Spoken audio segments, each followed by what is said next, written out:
It's a good plan. All right. Hey, what's up, YouTube? Welcome to Play a Painted Live. We're just adding Diceyguy to our stream, and I am posting this on social media. Whoops, that's the wrong. Whoopsie. Don't want to do that. You guys don't get to join this yet. There we go. There we go. Painting with, I don't know. I'm still waiting for you to join. There we go. What did I do with that?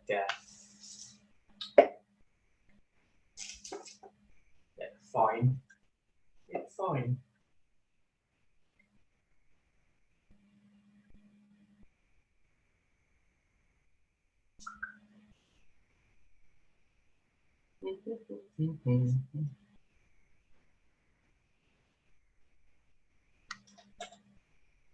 Anyways, let's go ahead and get going. Today we're going to be doing, like I said, we're painting with Dicey, but I've also got this thing going on here. It's like, yeah. I'm going to be painting some Mythic Battles Pantheon. So I've got a squad primed up. I'm just doing the one squad because I'm in the middle of another. Hello. Oh, there he is. Hey, what's up, man? Yeah, technology. Technology. It's so you've got audio coming through, but no video. Yeah, that is the thing. Okay. Yeah, David Moffat and I also this problem. I have everything. I can see you. I can hear you. Everything is good. But I don't know what it's probably because I'm using OBS. So my OBS is using the webcam. Yeah. And yeah. Yeah, so, that's true. If you stream. Yeah, I don't know. We'll have to figure that out eventually. One day. One day. One day. You are using XSplit. I'm using XSplit. I used to use OBS for this kind of stuff. Yeah. But the reason why I didn't use XSplit is because it was a little beefier. Like it's a little more resource intensive, but I upgraded my laptop. So now it can run on XSplit, and XSplit allows me to have multiple video signals running. There you go. All the time. So yeah. That's what I'm thinking. Maybe if I had XSplit, I could use it, you know. Yeah. Well, if you were gonna do, I think what were we talking about? The other thing you could do is you could jump on the Discord and do a video call on Discord, and then use a screen capture on your OBS. If that makes sense. I don't know. Yeah. Should we try that? I don't. That's totally on your end. You can try that if you want. For my question is, do you want to have? Do you want to make a show on your end? Oh, I'm already streaming. You're say hi to my. Hey, what's up? So Darth Torlin and David Luff are watching over on my side. What's up, guys? Professionals. I'm saying you are professional. I'm just a muppet. Well, you stream more frequently than I do. I don't know these days. So. Yeah, you know, but do you know what I'm doing? No. So it's okay for you to just run it like it is now. My wife looking for something. I apologize. Okay. Hello, wife. It's okay. She had to go find my kids' headphones, so we're cool. Anyway, yeah, yeah. I used to stream every day, and I was like, how did I have time to do that? It's hella fun. But I paint almost every day. I mean, I guess it's not that much of a difference, right? I could just like turn the camera on. That's literally what you're doing. The only difference. But dude, I'm just going to say play then, and let's go from there. Yeah. Is it okay? I don't want to fiddle anymore with technology. For sure. No, I'm cool. We're good. Cool. Yes, you are cool. Yeah, we're doing the painting challenge. This is, yeah. Nice. I wasn't sure that I'm cool enough to do that. But no, you could totally do that. That's yeah, that was been, one day, when I get more than 4 fans, I just walking around a convention and people go ooh, ooh, and they know that they're they're calling out for me. Hey, what's up, David Moffat? Hey, I have Void Captain Bazooka and Stream Elements. Oh, nice. What's up, folks? Over on the Dicey side. So they can see what you're painting. I can't see what you're painting. I could put you on another monitor and see you painting 90 seconds ago, which I might yeah. Gone in 19 seconds. So I have to paint fast so you can see nothing. So I'll critique what you did 90 seconds ago. Oh, It'll be too late to fix it. I'm like, it should have been red. Oh, damn it. Damn. So I have primed everything, and it smells so good. I love this white primer from Games Workshop. It smells like candy.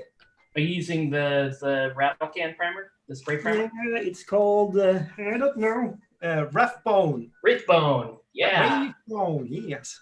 That's one of the approved undercoats for contrast paints. I know. That's why I bought it. So they don't, I think if you use an unapproved primer, some lawyer over at GW gets mad. The hose is going to blow up. Boof. Which right now I'm using this is contrast paints going over Vallejo primer, so they may be coming for me. Oh. You heard it here first. Liars, get on. So Krista, we're calling. Look at this. I have to show Krista something. Yeah, this is your miniature. I don't know if she has seen the miniature live. This is you, Krista. All right, go. I've seen you post updates on those miniatures and how you're building them. That's really cool. My favorite is the bazooka miniature because it's big. It's big and offensive. I like that. As we Americans got to have everything turned up like that. We like that. Yeah. Dark Torlin's calling us 2 weirdos. Accept it. Called worst. Yeah, we'd call way worse. We're cool. Yeah. Yeah, I might. I'll pull you up on my phone here so that we can. I can see what you did 90 seconds ago. But there's. Dicey, why do you have to stream so late? Have to go soon, but still greetings from Austria. Funny that we met on 2 streams today. Nerd Police Prime. Yeah, that is, I've followed Spud. He has a thing today, and we met there. And no hair on my own. Cool. Nice. Yeah, so the whole plan here is eventually we can draw Warboss Tay out, and he can join a stream. I think that's I think that's the long-term plan, the long-range plan.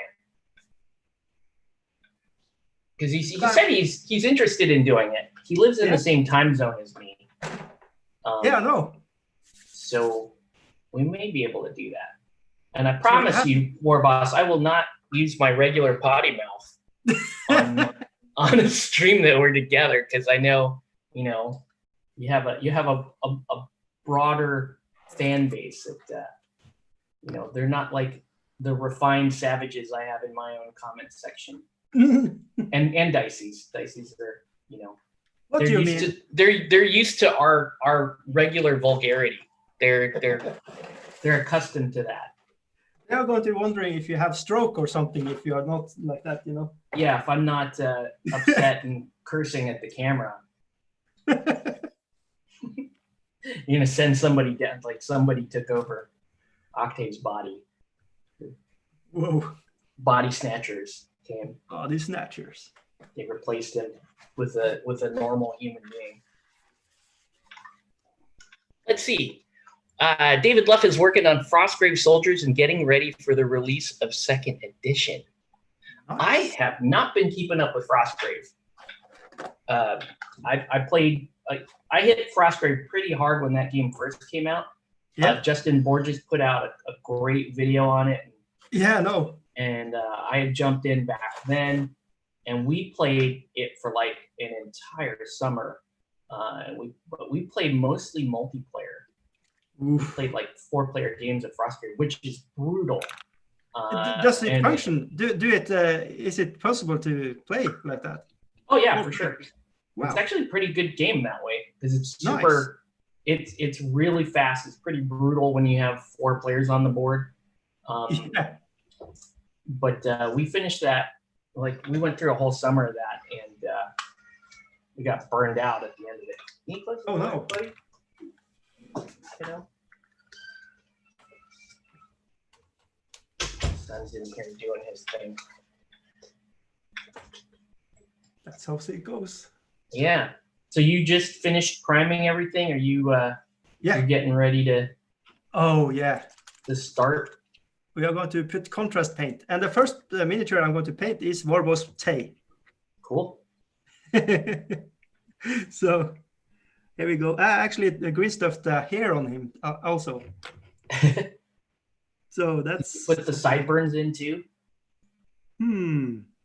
It's too late now. I know. That would be so amazing. He has so amazing sideburns. It's 90 seconds too late. Yeah, damn it. It's okay. I curse you. No. You can always paint him in. That's true. That's true. Yeah, like a 5 o'clock shade or something. Mm-hmm. Yeah, I like that the video he put out on what was that, the day 5 video? That was awesome. And he's showing off his Kingdom Death stuff. Oh yeah. And the concepts there, that was really cool. I like that a lot. Yeah, and the last part, how you should imagine how to paint, how it should look when it's finished. Like a visualization exercise. Yeah. Let's see, Darth Torlin. I'm reading all. There's lots of comments. Refined savages. Yes, I have refined taste. Yes, on all stream with must meet horrible fates in their games. Oh, yes. Hey Congo, I was on PSO2 for a little bit last night and didn't. I know you're on a lot, but I didn't run into you. Darth Torlin says, I totally messed up on hitting the record button during my Twitch show, so I had to make a section during a live show. Oh, no. A YouTube content spot. Oh, that's fine. I personally think that, that you don't answer the question of the day on a stream just because the people that are following multiple, channels and they want to hear your answer. Yeah. It's a little bit more tougher for them to get to it. So I'm a big fan of shooting that separately. Yeah, me too. I'm actually enjoying making I don't know what you want to call it, but a mini series where you're just answering. Yeah. And have these live painting shows separated. Yeah, like sometimes I'll actually shoot my answer to the question of the day earlier in the day. Yeah. And then I go through, do all my painting, and then I shoot the recap the following morning. Oh. So it's the video is in 2 parts, right? So there's always the recap is here's what we did yesterday, and then the answer of the day comes in after that. No, that's smart. That's I don't know. My 4 fans think it's good. They like it. Okay. Yeah, I know what you mean, but I love putting in a little work in it and just be proud of making the videos and just I made that. Yeah. So I don't care if it's 2 or 5 that watched that. Well, the video you did with you and your son walking around all of your beautiful terrain, your scenery out there. Yeah. That was crazy. That's like, man, people, you just go out there. You could. There's an extra little side gig for you. Go out and shoot photos of that terrain and just send it to people. Sell it. Yeah. That's a kind of a little idea, but Void Captain Bazooka has said also, I should just start filming outside. I should paint outside. Oh, that would be crazy. Yeah.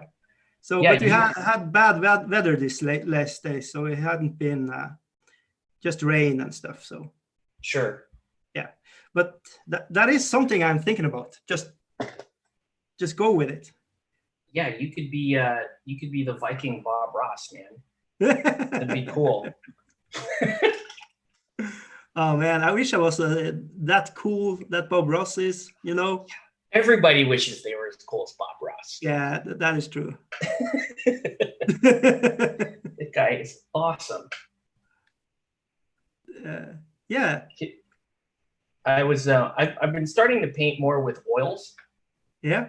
And so like that's like my inner Bob Ross coming out. Oh, you are like feeling it. You're feeling your Bob Ross is just pouring out. Yeah, my inner Bob Ross is coming out, and then Oh man. I love it when whenever he cleans his brush, he just smacks it on the smacking the shit out of it. Yeah, he's hitting real calmly, beat the devil out of it, and he gets a little giggle. He gets a little happy that he beat the brush every time. It's so porno. I love that. It's so cool. Oh man, yeah. I don't know. We can't be that cool, unfortunately. No, I have to find something and smack my brushes against it. You just opened up a whole thread of conversation in your chat. I guarantee it. They probably will want to watch me smack something else. You're just gonna smack. That's Patreon. Yeah, that's your OnlyFans. Yeah. Honestly, Dicey. Is it bad that I know what the devil out of that is? What's that? Is it bad that I know what that is? OnlyFans. Is it bad that I brought it up?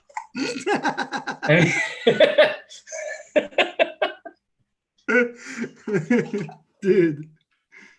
OnlyFans. I gotta try. I've never been to OnlyFans. But you hear about YouTubers and so on. Yeah. You have OnlyFans. Yes. Oh my gosh. Oh. What would be on your OnlyFans, Dicey? I'm going to smack something there. You can smack something there. Yeah. Yeah, that's for sure.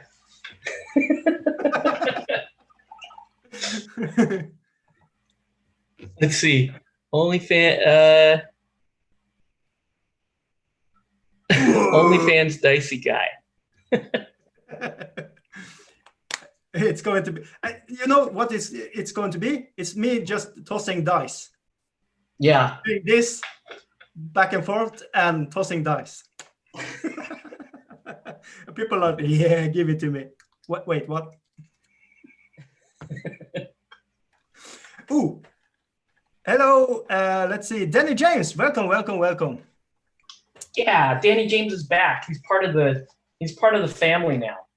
Yeah. Yeah. Oof. I'm going to open my Isbjörn. When I hear when I first saw his name, the first thing I thought was like, man, is that dude related to Rick James? Please let him be family with Rick James. Ooh. But I don't know. I don't think so. Void Captain says, don't paint in the rain. Yeah, I'll do my crying in the rain. Smack my brush against it. Yeah. There we go. We have already a lot of hashtags, and I don't know if I should. Hashtag smack the brush.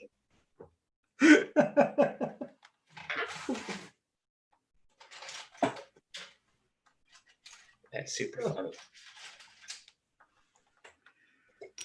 Let's see. I'm just going to make a little palette out of this base and just put a little technical contrast medium in it and just.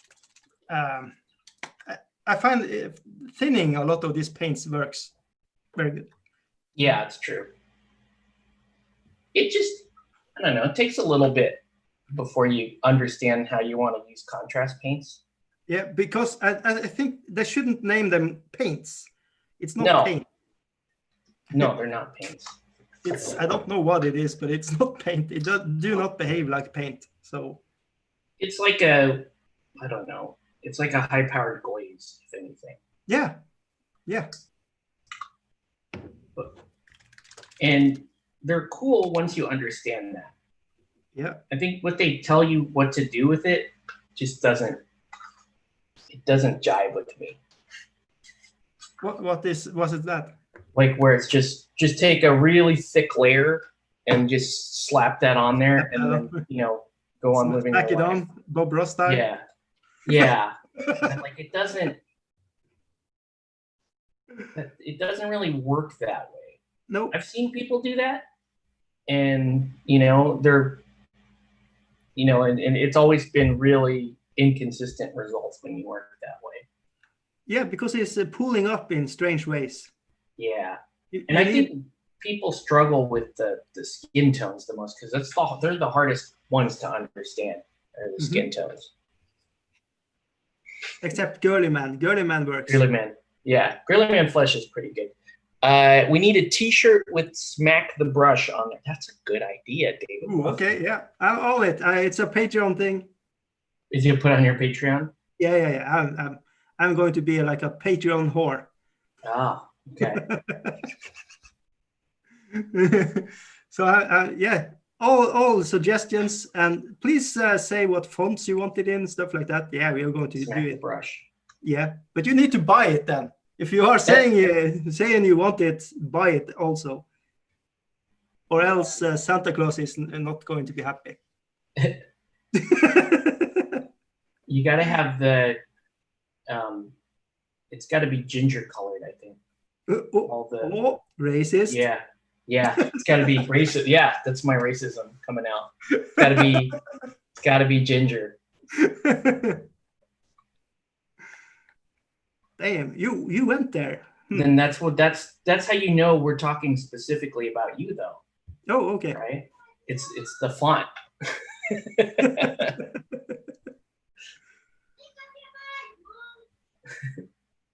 Oh, 10 seconds take backs. I don't mean Santa. Of course, I was referring to Viking Raid. Viking Raid. Yeah. Oh. All of Norway is going Viking on your ass if you don't apply. Oh, cool. I don't know. I'm trying to find out a way to say stuff that's cool, but that it's not so. I think it's fine. Yeah. I should work on that. Mm-hmm. For sure. No, you got it, man. There's. Dude, I'm painting. What the fuck? I know we screwed up. Tell your chat they're not doing their job. They have to, what the whole fuck? point of your chat is to keep you from painting. Yeah. At least that's my goal. When I'm in your chat, it's okay. I think he might actually paint. We better say something. Save the world. It's important. Hey, Dartolin is in. This guy. Now I see what you're doing. Hey. I think Darth Orlin and David Moffat are jumping. They're like jumping from one chat to the other chat. That is, that's something. Yeah. I didn't know they were into the chat swingers. I don't know if I feel okay that they are swingers. They're swingers. They're playing for both teams. Yeah, I don't know. Is that a good jam? I don't know. Is it a good look?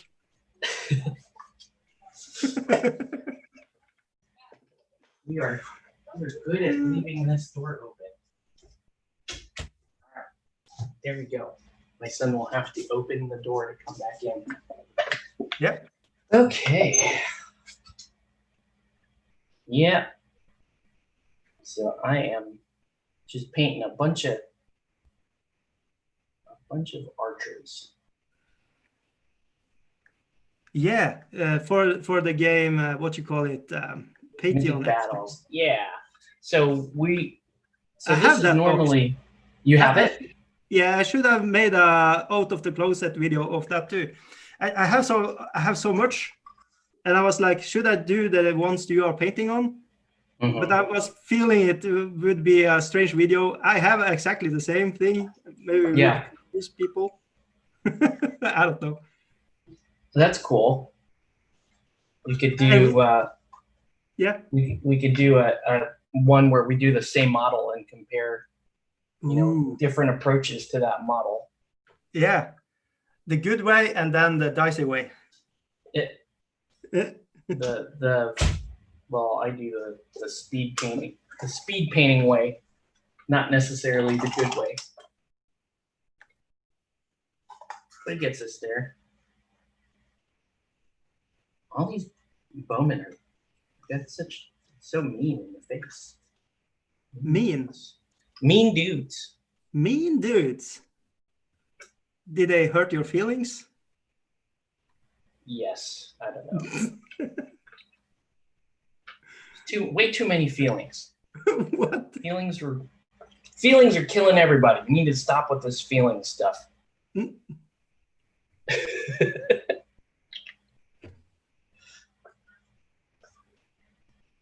Interesting. But yeah, I'm playing around with some oil paints. So at some point I'll do a stream or something where I'm messing around with them. I don't know if you've ever James Wattbull, he's using that a lot. Have you seen him? Yeah. And his style is crazy. He's just like just keep throwing paint on it until something happens. Yeah. Bro. Yeah, and that's the style. That's the oil painting style. So I'm gonna pick like specific minis that I can do that with, and we'll give it a shot. Are you doing it with bigger minis, like bigger scales, or it makes sense to start with bigger minis? Yeah. But there are other minis, like for example, if there's a mini that has a lot of skin showing, I can break out the oil brushers for skin tones. So I don't know if you have seen this product before. These are oil brushers. Oh yeah, sure. By MIG. AK. Yeah, they're super cool, but it's a very different style of painting, and you take your time with it. Yeah, that's the thing. I have been trying to do that like a couple of years ago. I was trying oils. Okay. That's a whole other ballpark. You have to unscrew everything you think you know about painting a miniature. Yeah. And just throw it in the river or something. And yeah, you have to unlearn a lot of things. But the end results are very cool. But it's not for me because I think the waiting game. Yeah, it requires a lot more patience. Yes.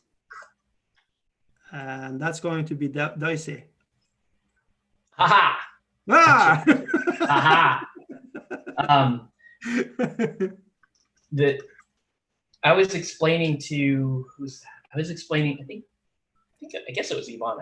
I was explaining somebody the other day that the Spanish painters have a very kind of unique approach to painting miniatures, and they're absolutely like some of the best painters in the world. Yep. And when you watch them paint, it's like, I think I can actually tell a Spanish guy moving a brush on the screen just by the way he's painting a specific piece or something. Yeah. The one exception to that, I guess, would be if you've ever followed Brush Warrior. No, I don't. Marwan Laswardi. He's from Indonesia, but he basically uses the Heraldez method for painting, and it's almost like pound for pound, it's very similar. And he achieves really nice results too. That's cool. But yeah, you gotta. Had to check it out, man. You gotta get in the, if you're gonna paint that like oil paint style, I think you have to get in the head of these Spanish guys and understand. Oh, it's done. Yeah. Got to get in there with mix it up with the Spaniards. Tori says, sorry, Dark Torlin says, play it, paint it. I think package 2 is coming today. He's talking about his Turbo Dork paints. Ooh. You guys have tried them. You like them? Oh yeah, they're awesome. They're really nice metallics, and I tend to hate metallics. Mm-hmm.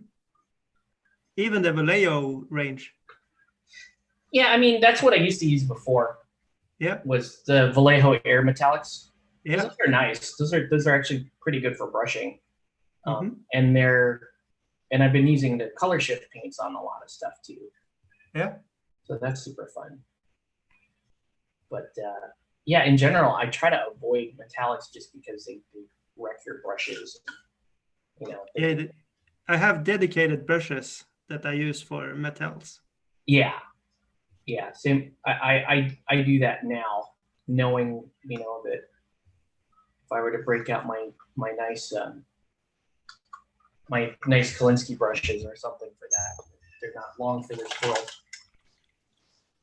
Oh, Dave Dodgen in the house. Hey, I'm the real Spanish guy. Yeah, he is the real Spanish guy. Oh, that reminds me. I need to remember to show off something from the Discord. People that are submitting in paintworks, and I have some from Dave Dodge. Oh, nice. So I have to do that at the end of this, I think. Cool. That's something that I need to do too, because I have on my Discord, we have a bunch of locals here that are also participating in the painting challenge, but they don't have YouTube. So they're just posting their photos and their progress. I just saw that today. Today was the first time I like, holy shit, there's a lot of dudes here and girls. Yeah. Yeah, there's I haven't seen them anywhere else and was like, holy shit. So it was like, I don't know, 20 minutes ago. So I just taken a mental a picture of it and trying to remember to go back and emote or something to get people like excited for what they're doing. For I'm like, whoa. Yeah, you have a lot of the community there is just bumping. Oh yeah. Well, yeah, we're well, you know, part of that too is I host live painting days with the locals here. So I got the last one, I got everybody kind of hyped up to join the challenge. So that helped quite a bit. Nice. Man, I keep missing spots. But yeah, it's a really cool community. There's I think there are a small subset of that group that this is their first year participating in a painting challenge, and they're and they take the granddaddy of them all. Yeah, and it's like that is balls. Like they are right. These are the like separates the little cattle from the cows, or what you want to call it. They just jumped into the deep end. And they're like, yeah, I'm gonna do it, and that's so cool. You know, some of those folks, they painted their first miniature at one of our events. And what? It's so cool, like to get them started on the hobby, right? And you're watching them. Any of those that I have posted that I looked at, it didn't look like it was the first one, to say it like that. Right. No, I mean, the ones that jumped into the challenge, that's not their first miniature, but they may have only been painting for like a year or less. Wow. They show up. Yeah, they'll show up at our painting events, and we get them started. Like here's how you paint. And they paint their first model, and it's like that's cool. It's like 50 times better than the first model I've painted. And you're like, wow, that's what non-idiots will do with just a little bit of help, And I help them with very simple stuff. Like here's my recommendation for brushes. Here's some starter paints. Here's how you base coat, highlight, dry brush. But I think it's very, very helpful to have an actual human being to talk about. I was teaching myself with white dwarfs in the 90s. Oh yeah. And Warboss Tay was the person that like, hey, you can do it like this. I'm like, holy shit. So yeah. You were trying to follow Mike McVeigh on White Dwarf. You were rethinking your choices in life because no one was painting as good as Mike McVeigh was. Mm-hmm. You're like, I'm terrible at this. I need to quit. But then, you started to see people on YouTube that can explain it. Like Warboss Take can break it down, make it very easy to. And like playful. It's not that serious. It's just do it. He kind of just sets you at ease. That's a really great skill to have. You can, because a lot of people freak out. A lot of people that walk up to like during our paint days and they just kind of. I had this one girl last year that walked up to me during the paint day, and she had both arms full of like some D&D miniatures. And she just kind of put them down on the table in front of me and then just shrugged her shoulders. She's like, how do I start this? And she's feeling very overwhelmed. And so we gave her some advice. We took her shopping. One miniature at a time. Yeah. I'm like, just let's stick with some basic ones that she managed to get like 2 of the minis done that day. Whoa. And they looked great. Two done.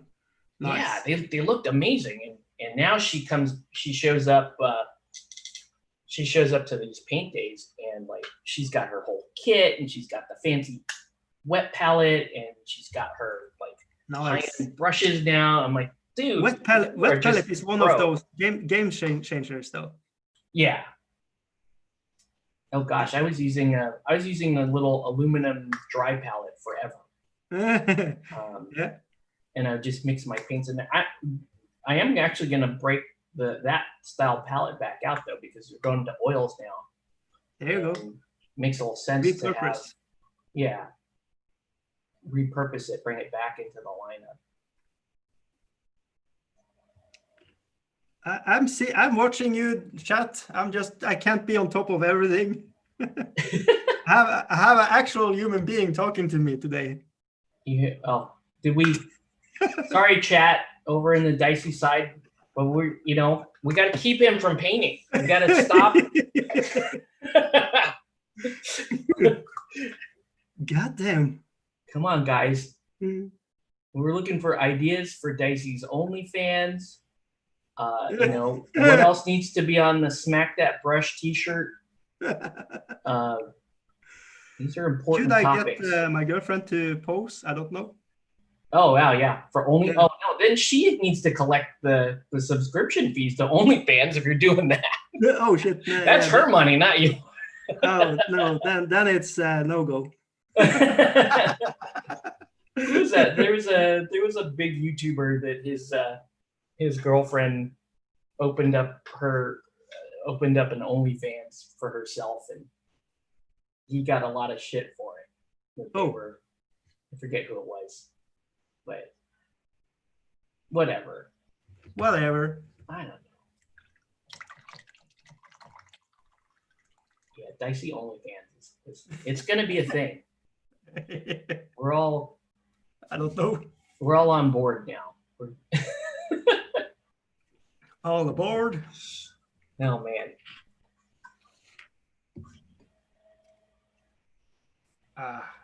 So is have you seen Bazooka? I'm sorry. Have you seen Bazooka? I have a miniature I made of him. Oh yeah. Oh yeah. That's my favorite one. from the ones that you're working. I did not see Mickey Denver's head. Oh. I know you did a head swap or something. Oh yes. On that miniature. I'm not looking at my screen, but I have 90 seconds. Yeah, wait 90 seconds after you show it to pull up my phone and find it. Smack my brush up. Hashtag. Yeah, that's a good. Here, I'm gonna join your. So we are just animals, says Chris. Pretty much. Sorry. All right, I'm gonna turn the volume down. I like it every time I come to Dicey say, "Oh, hey, Dave Dodge, I forgot to review your miniatures in the show." It's as if trying to avoid my submitted artwork. No, it's not. I am a poor human being. That's the I forget things. Oh, so you have my video on your on your yeah. Cool. Yep. Oh yeah, don't show your Oh, I see. Did you just do a screen cap on Zoom? Yeah. Okay. I just did a screen grab and.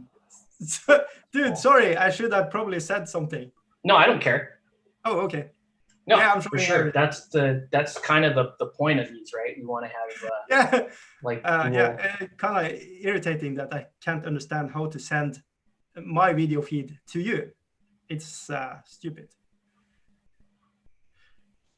It's you're holding back. It's that you want that OnlyFans money before we can have your video on this channel.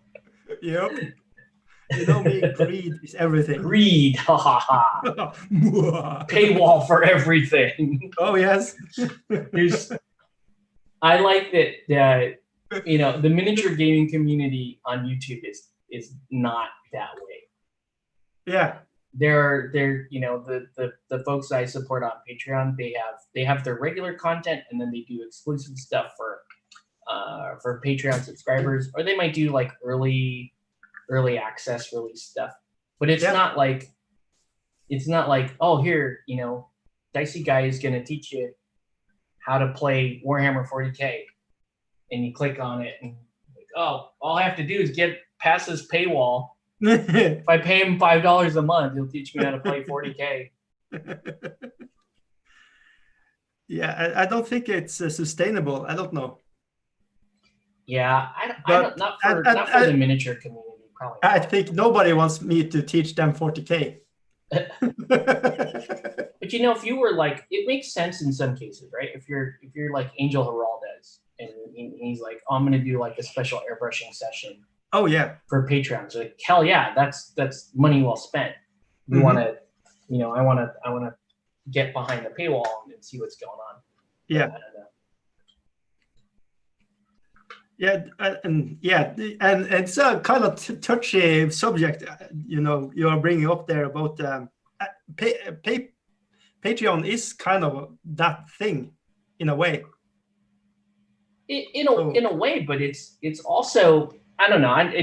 You look at it like, for example, okay, so I was deciding whether or not I was going to support War Boss Tay. I know that sounds like heresy, right? But I was going through my head, like, okay, like kind of determining, well, I want to support this guy on Patreon. Yeah. What are my expectations? I don't expect War Boss Tay to change what he's doing or anything like that. Obviously we still want him to do the majority of his content and hosting the painting challenge. Like that should be free content for sure. Yeah. And so you're supporting him kind of in like a more holistic manner. Like this is an artist that I want to support. Yes. He's entertaining. I want to incentivize War Boss Tay to remain on YouTube. Right. 110%. He's got his job. He's got he's still a newlywed. He's got other stuff in his life, and so it's not fair for us to be like, oh, War Boss Tay, you need to stay on YouTube, but it's and not really give him incentive. Yeah, absolutely. It's like I wish I could. I wish I was having a lot of money. I just could pump out to everybody like him that does, because I feel he also put a lot of his soul into projects like this. Yeah, and you can see there are like people waiting three years for this to start again. Right. For the challenge to start again, and it is needed. I think. I feel like it is. You and I used to talk about it for like the past couple of years. You're like, God, there's no painting challenge. Yep. It's so sad. And we just go, we just look at each other. There's no painting challenge. Neither one of us would start our own. Like, yeah, this is just sad. It's like waiting for him to come back. I'm a peasant. He is a king. You know, I do not take up the scepter from the king. It's not going to happen. Well, just speaking I don't for know myself. if he was gone for like 5 years, we could have the Warboss Tay, memorial, painting challenge or something. That's grim. I don't think that the one thing that is unique about him is he just brings a lot of enthusiasm that people pick up on very quickly, and you're like, what is this dude? What up, players? Like, what is that? Like, when I first saw his video, in the mud, what? Like, this guy's hilarious. But he has a lot of enthusiasm around painting, and so you're like, okay, I'm on board. Knowledge. He has a lot of knowledge to support his goofiness. Right? Like, can you imagine if I started like my own YouTube painting challenge? I'd be, all right, assholes. Here's your painting challenge. Stop showing me Space Marines. It would be all thumbs down. People would be mad. That guy's a dick, man. I'm not gonna paint this challenge. Like, I'm sick and tired of your blue space. Just stop. I'd be scrolling through. Dude. They'd be like, oh, never join that guy's painting challenge. Like, he's an asshole. Guy's an asshole. Never join that guy. I'm just kidding. Sort of. But no, I couldn't do, I don't know. I couldn't carry that same energy that he does. No, same here.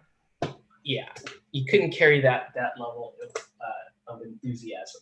Of Warboss.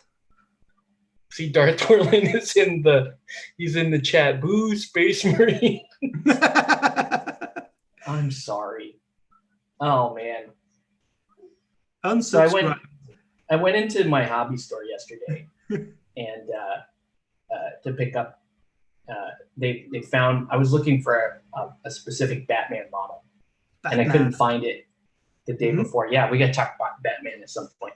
And they didn't have it, or I couldn't find it. But Yvonne found it in the system. She's like, it's here. We just haven't found. They have so much Batman stuff that like they can't find stuff in their own store sometimes.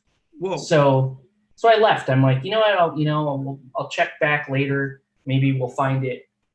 So I leave, and while I'm gone, somebody in the shop found it.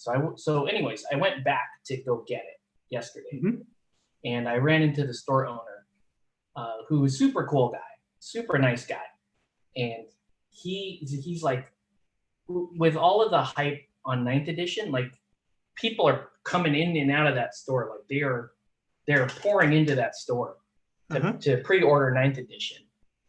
Money. And the owner's like, hey, how come you don't like 40K? But he didn't say it that way. He was like genuinely like, how come you're not, basically he was asking, how come you don't play 40K, right? And I answered, I gave him the kind of the longer answer to it. And as I was leaving I left the store, and I was like, I felt really bad because like I'm really loyal to that owner. Yeah. I help him promote the store. I support them whenever I can, that kind of thing. And I was like talking with Yvonne. I'm like, man, I didn't want to say no to that guy. I'll look at 9th edition and at least comment on it or something. And she's like, don't worry, he's not asking you to play. Like, okay. But yeah, there's so many. Well, I mean, it's kind of cool that there are when a new edition of 40K comes out, because like people come out of the woodworks, right, to see what the hoopla is about, and the stores do really well because everybody gets people are pre-ordering right now, and so it's all good stuff. The hype is real. The hype is real. I'm wondering, so I was like, okay, maybe I'll do something for 40K just for him, right? Like maybe I'll paint up one of those core sets, and so he can have a set in the store to teach people. We did that with Warcry, for example, when they had Warcry debut in the store. So I was like, and I'm like, let me look at the starter set and decide. And I opened up this, I look at the starter set in the browser, and I'm like, it's Space Marine and Necrons. Couldn't it be Chaos and like, something a little bit more cool? And I know there are a lot of people that are fans of Necrons, but the aesthetic kind of, just for me personally, not. It's Terminator, dude. I like that, right? When they first came out, it was like, oh, you could play Terminators in 40K. That was awesome. And then they retconned a bunch of the fluff, and some other people got mad. But anyways, I don't know. Just painting it though is just not as inspiring, I guess. Like if it was Tau or, there's a lot of other Tau in the range. Yeah, those damn Xenos. I guess it's all the silver, but then I thought about it too, and I'm like, dude, you could do with Necron, you could do like some really cool metallic stuff. Yeah. Oh, you could do the color shifts. You could do the color shifting things for sure. Yeah. Yeah. And you'd have half the army done in like an afternoon. Yeah. Smack that. Hey, what's up? Hey, what's up, Shadowcat? Audio on Diceyguy is very low. Oh, I'm sorry. I don't know. He's coming in fine. Should I talk louder? Yes. In German.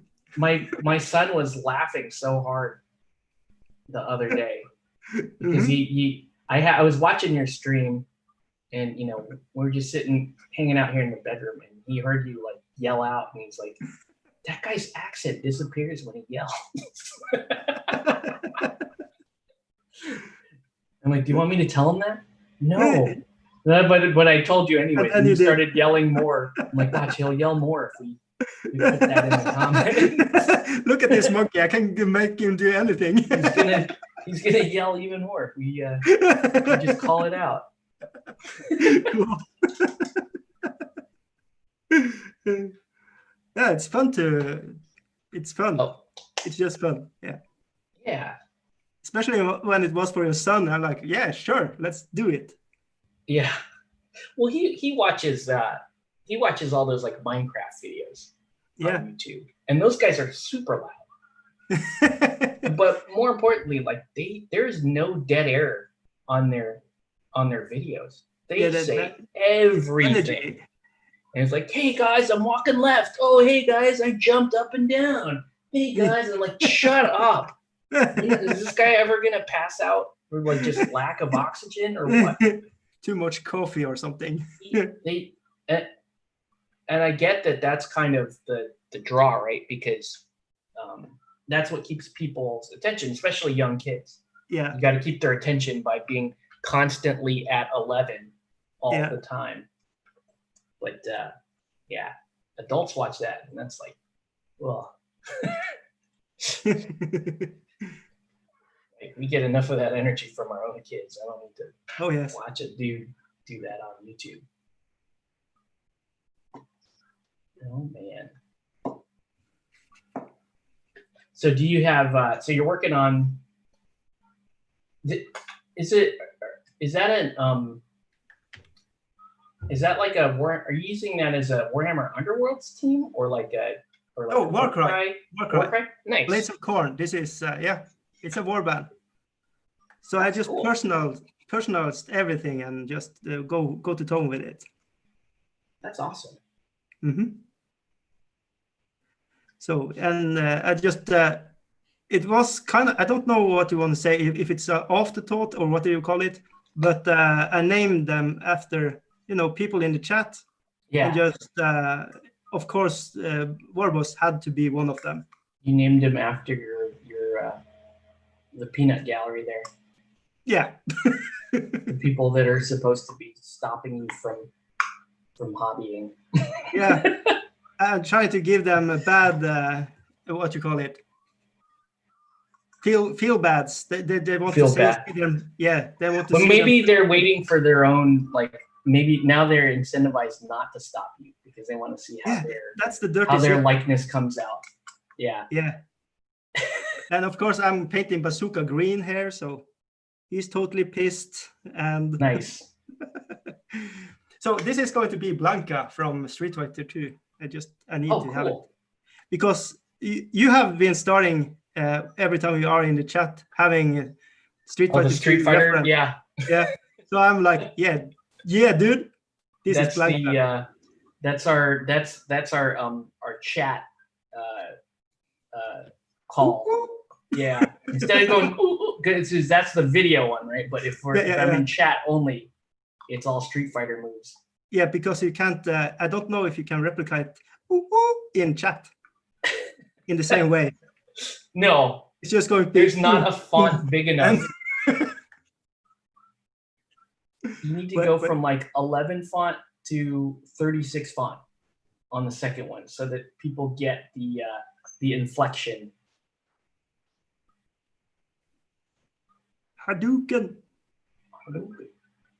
Oh yeah, I need to say that in your chat, so that, to make myself known there.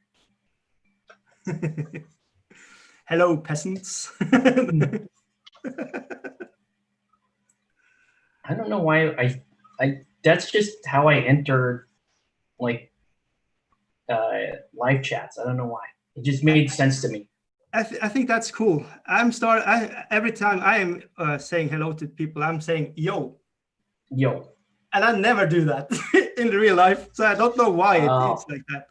I think it is me trying to be cool as the kids. That's how I jump in on conference calls at work. Yo.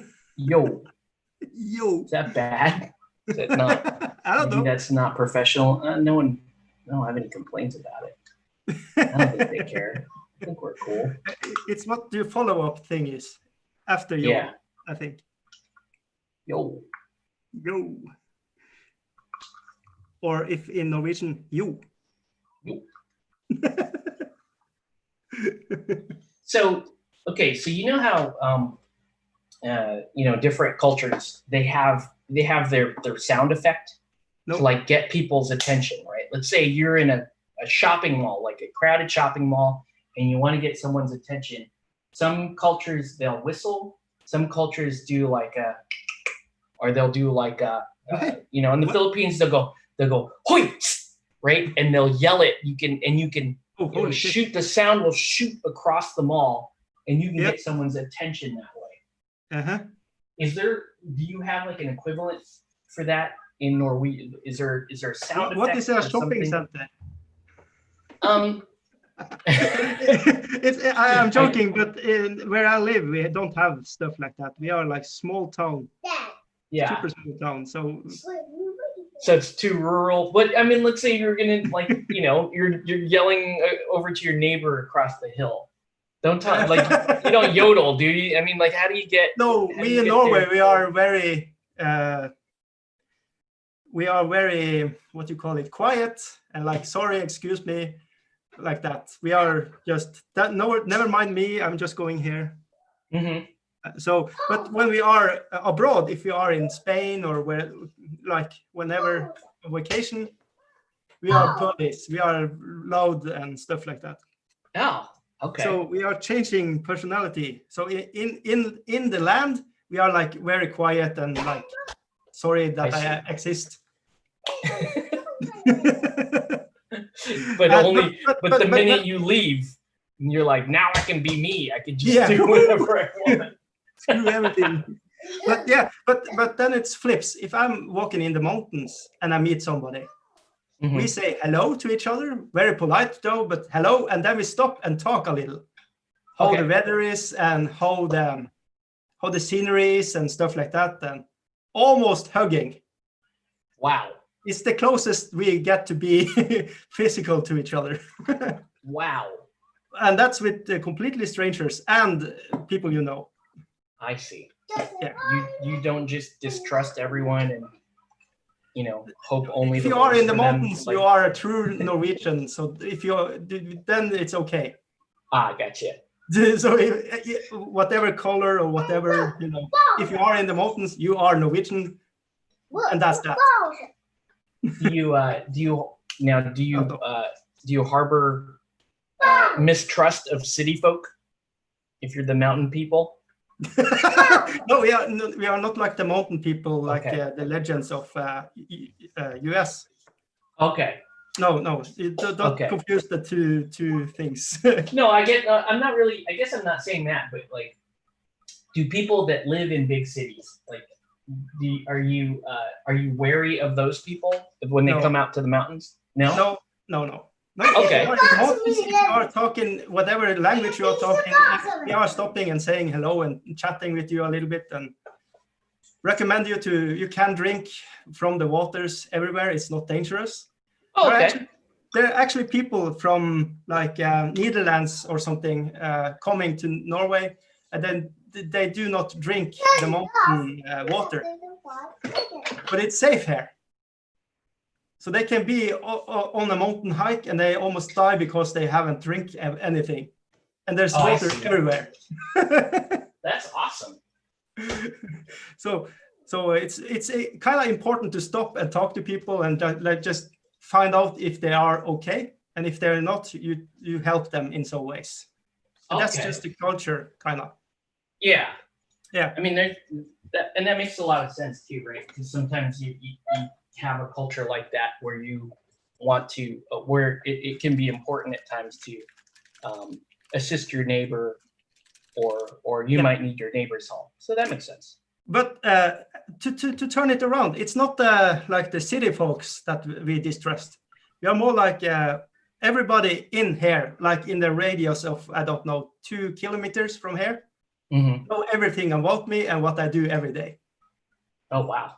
And they are going to trash talk everything I do. If I go outside and paint the fence, it's wrong because wrong colors, yada, yada, yada. And if I don't do it, I'm a lazy son of a bitch, and that's wrong too.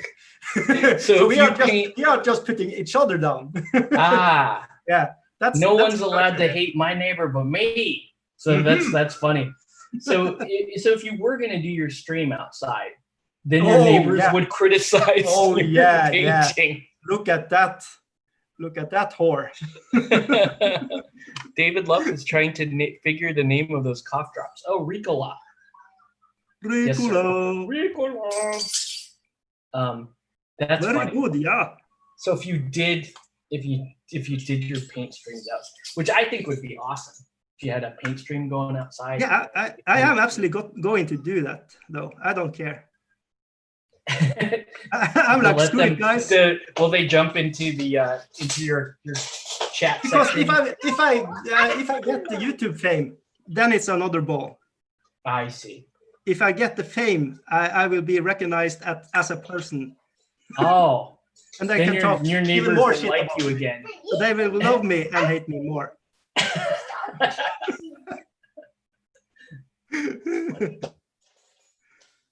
Over here. So did you like in this area, like every fourth or fifth person is some sort of social media influencer. Yeah. So everybody out here kind of has their followers for the gram, as it were. Nice. So you do have a little resource there you can tap into if you had, I don't know. Not really, because everyone hates and mistrusts each other. Oh, okay. So so nobody, yeah. So right, if you go anywhere, like you go anywhere here, to any like major happening or anything like that, there will be people holding up their phone or whatever, streaming something, talking to their. That's so strange. Yeah, like everybody's like, oh, and I have 30,000 people following me. They might go to one of our local shopping malls, or they might be having dinner out here or something like that. And there's just people streaming all the time, like constantly. Wow. Isn't that illegal though, or is it okay? It's fairly illegal. Everybody has guns, so it's okay. But it's okay. Yeah, you could just shoot them. you don't want to be on camera. Woo, America! Yeah, you could just do that. Damn. If you don't like it, but no. I don't know. It's just it's out here specifically. It's specifically in California, and it's the worst in this area because we're close to Hollywood, LA, that whole thing. Oh. So there's always the media, of course. But the thing is too is it's just expected. Oh yeah. It's like anything happens, like people will show up with their cell phones streaming it, like, oh yeah, make sure your followers see that too. We're kind of the oddballs, those of us who do that do this kind of stuff, like painting on YouTube or actual craft or skill. Yeah. Kind of looked down upon. What do you mean you don't just? Yeah, what do you mean? You don't just stand in front of the camera and, shake your ass a little bit and say, hey. Okay, next video from you, Mr. Play Painted. Yeah. Shake that bush. My ass, my booty shaking. Flappy. Come on. Be twerking for miniatures. That's the new. Yeah, buddy. I throw some money on that. That's okay, gonna be on my OnlyFans. I take that back. Yeah. You go to my OnlyFans page, it's just twerking for miniatures. Oh man. Wow. Wow. I think the only thing more frightening than my OnlyFans page would be fans of my OnlyFans page. That would be the only thing scarier. Oh yeah.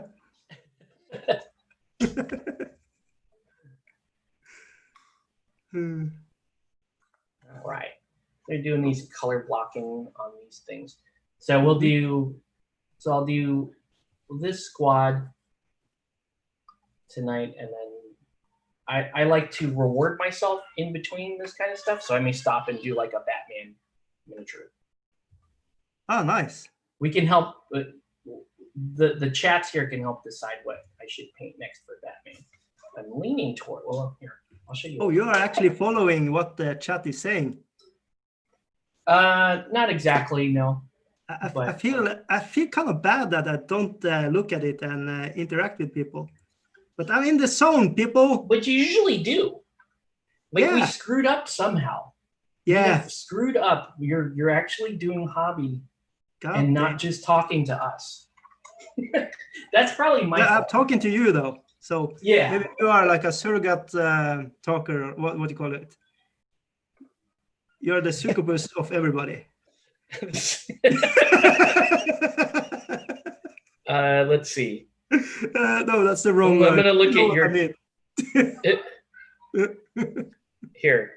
Oh, I'm looking at your chat right now. Uh-oh. So I can tell you. Oh. Now see, so Mickey's talking about painting her. Oh yes. Oh. Yeah. Slapping some paints on that lovely girl. Blessed by the brush of a northern god. Wow. Wow. Wow. I'm reading the future to you. That is your chat section. Whew, that that. Yeah, there. That's something. Put that on a t-shirt. Put that on a t-shirt. Okay. So I have 3 potential Batman minis that I may paint next. Batman. Let me get that. Actually, 4. Yeah, 4. Here we go. This game is so freaking cool. Is the game or is it the miniatures?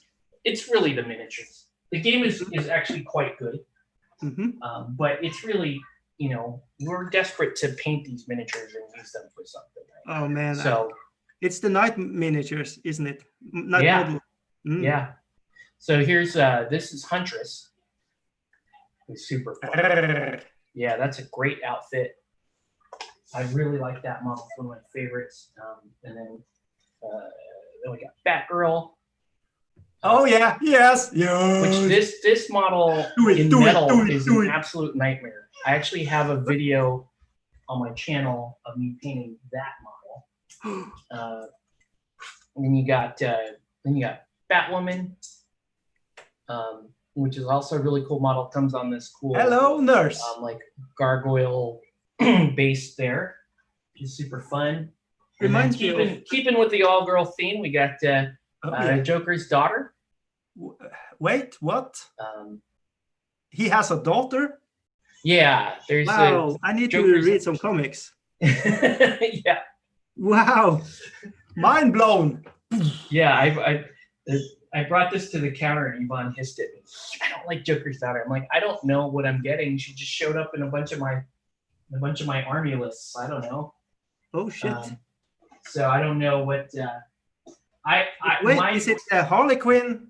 Is it Harley Quinn and Joker or who? No, I don't think Harley Quinn is the mother. And we got to talk to like Yvonne and Kurokro, who's one of my channel followers in Gaming Buddies. They could tell me the full history of her. Okay. Because I don't follow the comics either. I just paint it. So. What era style do you paint your Batman costume? That's a good question. It depends on the sculpt, Dave, because for the Batman game, there are like at least a dozen different Batman. Yeah, you have Adam West and oh yes, God bless. And you can get Christian Bale. I have a Batfleck. Shark repellent. Yeah. Yeah. So it just depends, you know, I just kind of follow whatever that costume is and just try to stay faithful to it. Nice. I think that's the way to go though. Yes and no. Like like that Talia al Ghul I did.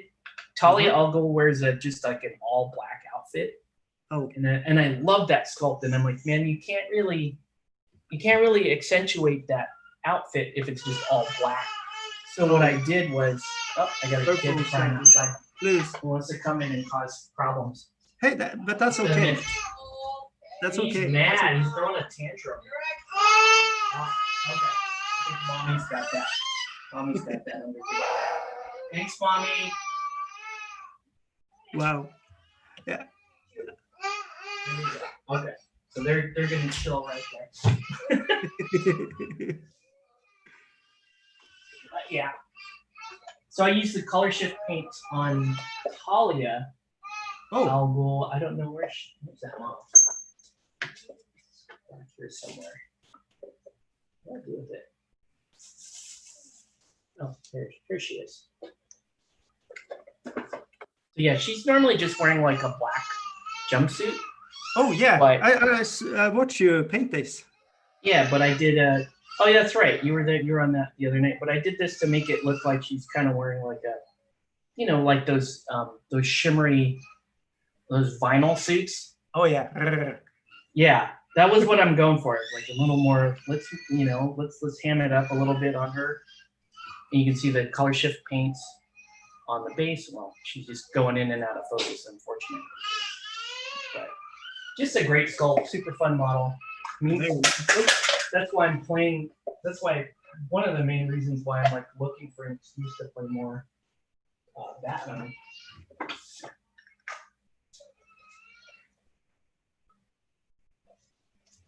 Cool. I just had that thing fell over. Oh no! Not her. Something else fell over. That sucks. And it's okay. That was just it was one of those other sculpts that I don't care about. Okay, that's cool. Yeah.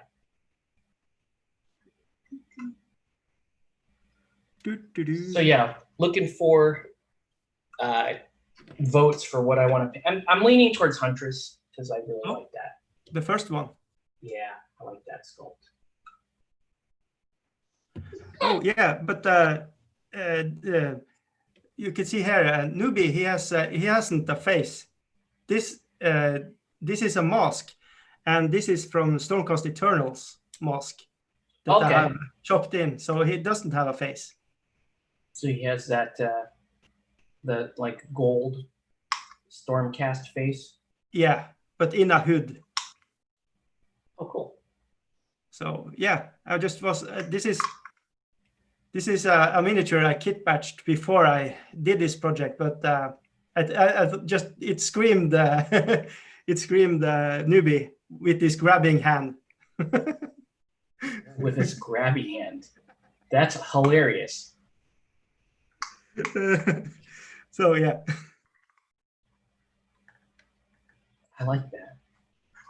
Yeah, I'm just trying to give a little flair of the personality they are. Try to capture their essence, right? Yeah. Yeah. So he says himself that he has a face for radio. So that's why I have him in a mask. So yeah. That's fun. Yeah. I guess I'd never done like a group of miniatures to represent like people in real life. No, not me either. This is the first time. It's just a very, I don't want to overuse it, but dicey decision. There you go again. That's super fun though. When you have a good tight-knit community and there's personalities come out and you're going to capture those in miniature form. Yeah, that's really cool. It kind of, I don't know if you can call it epiphany or what, but it just jumped into my head and let's go. It was a good idea, I think. So, and a lot of people want to be in this group, so I think I just hit a nerve with it. Yeah, the problem is now you're gonna, as you get more famous, then people are gonna want to be in your. Yeah. I don't know. Maybe it have to be like a Patreon only thing. Yeah. There you go. You're gonna paywall it. Yeah, crew, bitch. Get pay up. No, you see my answer to the what was that, the day 5 question? What motivates you to keep painting? Money. Money, bitch. Bring it. That was included in my answer. I tried to be nice about it, but well, you're getting paid to paint. That'll keep you painting. You will definitely paint. But yeah, money is very nice. It puts food on the table and gives the opportunity to buy stuff. So I don't know. I have no hate for money. Sure. So I don't know. It's a very touchy subject, though. I don't know how. I don't know. I think people are prone to being uncomfortable talking about it, especially when you're, when you genuinely care about your fans. Yes. Right? You don't want these people are loyalty. They've been following you. And it's already fairly rewarding just to have people that appreciate your work and appreciate what you do. Yeah, 100%.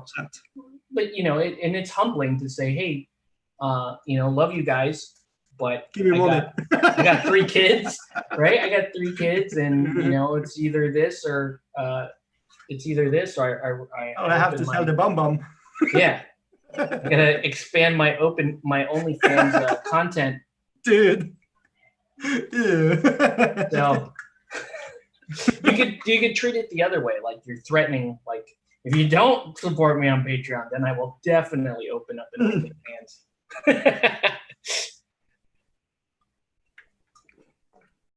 You can unleash that on the world. if they don't support you. Yeah. Yeah. Then you'll slap the paintbrush for sure. That's gonna happen. And you know, that's what you call it. That's a word for another word. But yeah, I mean, it's normal. I guess it's normal to be a little uncomfortable doing that.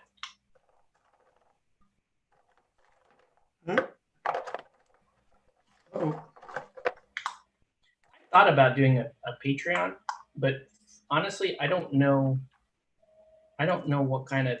It doesn't make sense to me, like what kind of rewards I can put out. Yeah. I don't know what I would do.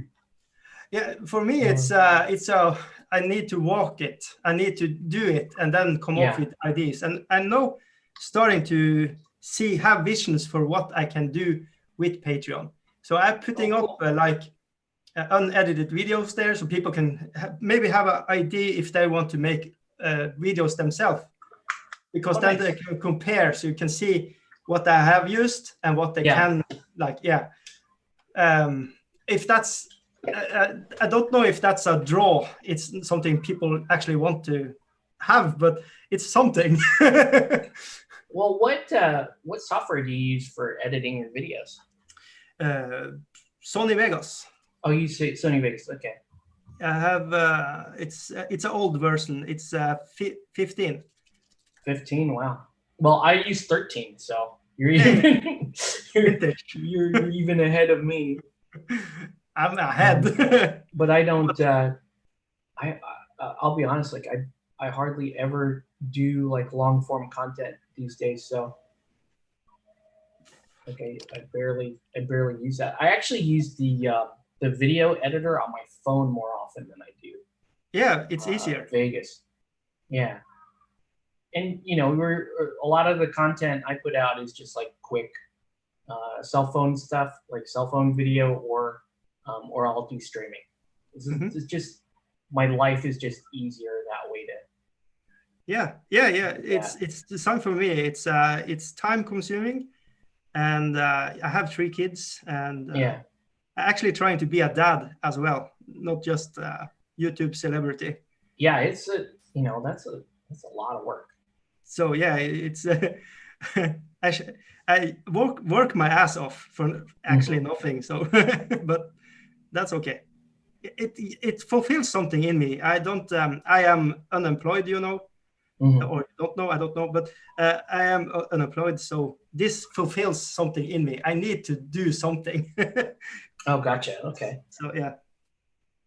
So it's motivated me that way too. For sure, 100%. And it's just good to be like, for example, I didn't do commission painting until I had my first son. Because what I would do is, you know, if somebody wanted me to paint something for them, it was usually just, you know, I'll do it as a gift or as a favor or whatever. Yeah. But you know, after you have kids, you realize, hey, you know, your time, life is life. The time that you're spending to do that kind of stuff, you can never give it back. Well, yeah, but you're also taking, like, that's time that you could have spent, you know, with your family, like being the good dad and that kind of thing. So so that time becomes more valuable in a sense, or at least it did. You know, that's kind of my attitude towards, like, you did. Okay, my time is going to be more valuable in that sense. So and I don't want my hobby to take, you know, too much money away from, you know, the family, from the table budget, both in terms of time and money. So so it made sense to do like start commissioning painting at that point. And by that time, you know, I'd already built up a fairly regular following of people that I painted for, or you know, helped out learn how to paint, and so and so that became like my first customer base. Nice. Were those folks? So they were hooked on your style. Yeah, I mean, it's first is free, then it's pay it up, bitch. Yeah, well, yeah. I mean, there's some truth to that, right? Because it's like, you know, full disclosure, it's like, okay, I'm going to start playing Batman again. Well, I know locals that want to play Batman, right? Yeah. And they don't, they want to have the cool Batman minis, but they don't want to do the work. paint those minis themselves. So that's like, right? So getting into Batman, in a sense, is kind of it's almost like a business decision in some way. So, and you don't necessarily want to look at it that way, but it does make sense that it's beneficial.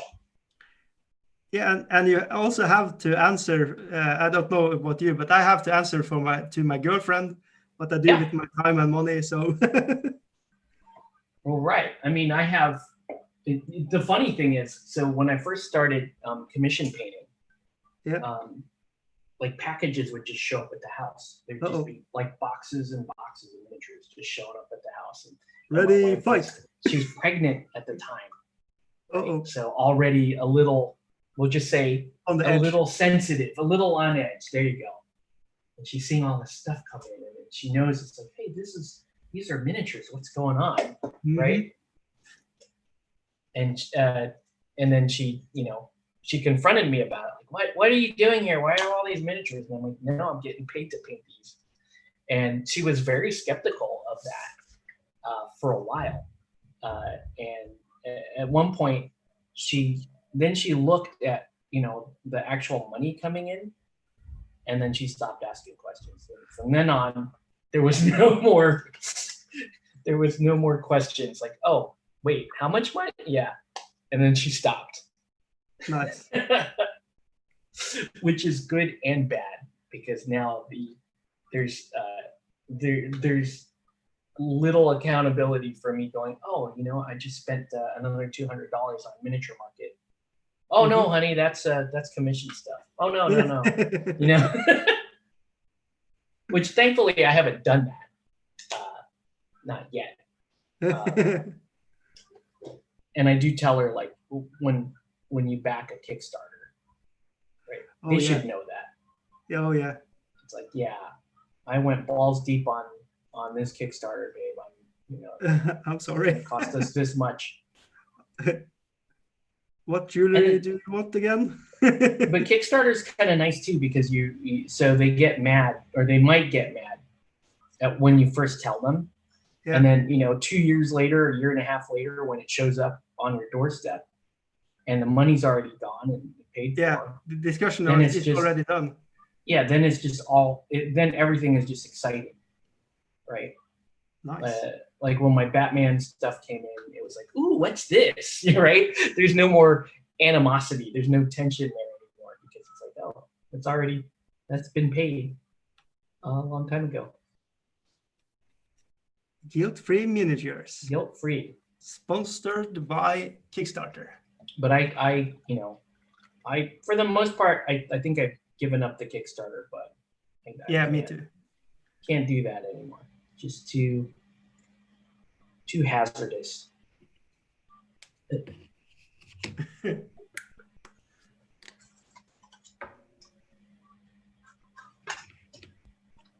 Yeah. I feel good. I have a lot of progress there. This is super. Good. Well, I know this is a longer stream for you, right? You've been painting for about an hour and a half now. Yep. Cool. Are you still good on time? I think it's Idnat and then Un is up. Oh, okay.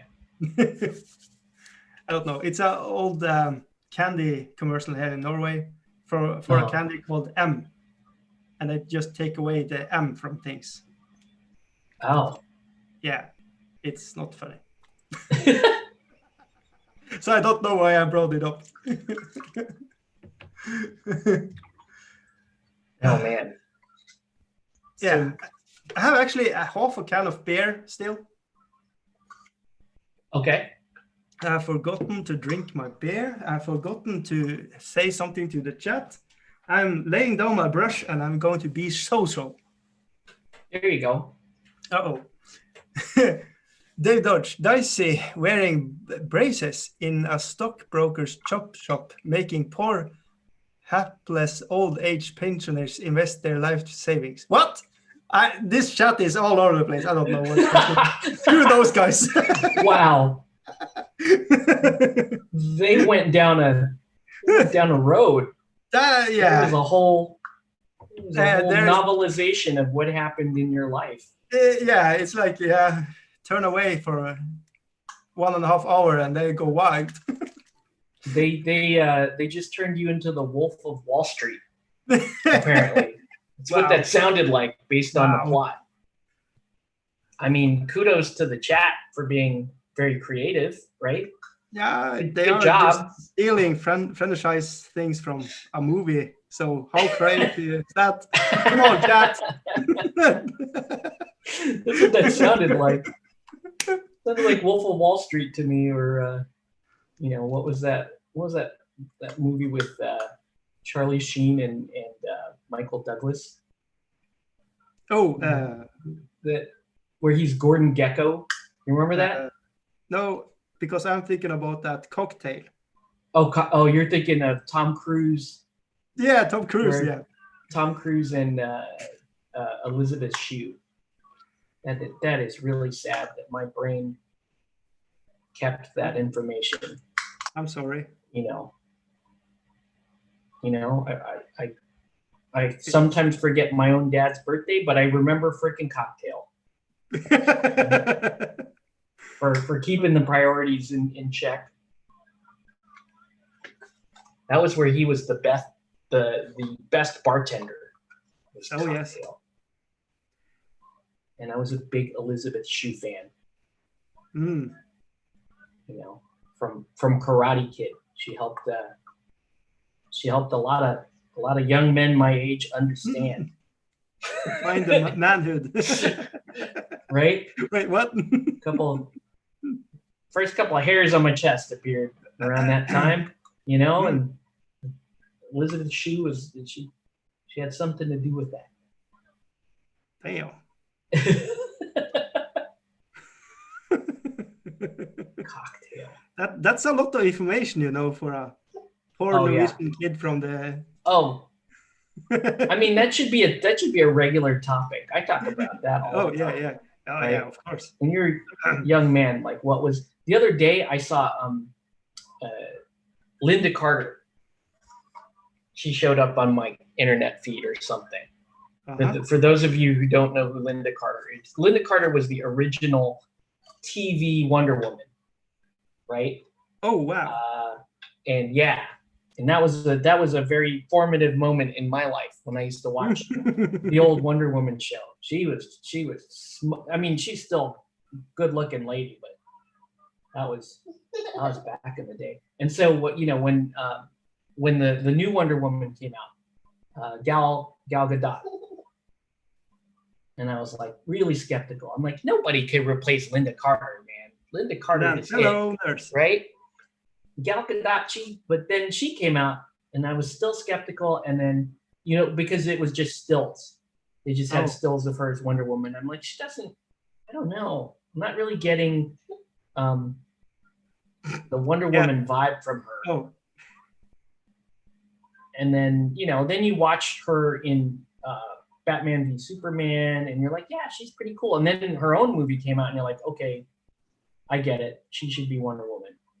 Oh, I actually just have seen Wonder Woman. I haven't seen the other ones you mentioned. Well, what's it called? Batman v Superman I did not like, but so it seems like the whole internet hates it. It was okay because it's people say it's like Iron Man, but bad. But bad. Well, my main complaint with that movie wasn't really so much the over the top aspect of it. It was Jesse Eisenberg as Lex Luthor drove me crazy. Oh, like I was not okay with that. The guy that played Mark Zuckerberg in the Facebook movie. No. That they should have cast the guy that's playing Kingpin. or something in what do you call it? Daredevil. I mean, there are, you could probably name 12 better actors that, I mean, Jesse Eisenberg's a pretty good actor, right? But he's but he hasn't. It's just not the role for him. He just should not be, in my opinion. That's just totally the wrong role for him to be Lex Luthor, right? Lex Luthor is a very powerful person. Like Eisenberg he has the smart person down, the smart side of it, because Lex Luthor is a very intelligent person, but he has like none of the power that Lex Luthor is supposed to have. So I don't know. I couldn't get behind the idea that dude was Lex Luthor. So, dude, are you more of a DC or are you more of a Marvel? Well, growing up, I read more Marvel comics. So growing up, Marvel was, and that sounds crazy to kids these days, but Marvel was way more popular than DC. DC was in a slump when I was reading comics, and they didn't come back really until like Death in the Family and the Frank Miller stuff. So I was more of a Marvel guy, but that said, he still followed enough DC to kind of know like what Lex Luthor should be. Yeah, yeah. But yeah, Eisenberg should never have been Lex Luthor. That was like a major mistake in my book. Hey, there's Warboss Tay. He's in the chat. What's up, man? Oh. Jesse Eisenberg. I knew you were talking about Batman versus Superman. Legend is watching. Nice. I want it's a challenge. Does somebody show up on the feed and convince me that Jesse Eisenberg is a great Lex Luthor? No, he's not. Spoiler alert. Spoiler. It's a bad idea. Don't do it. Do not proceed. So yeah, Warboss Tate, if you hop on the Dicey side of this feed, you could see both of our screens. So that's the advantage there. But then you don't have the original goodness of Play It Painted. but the advantage here is you have my you don't chat have to is see Dicey.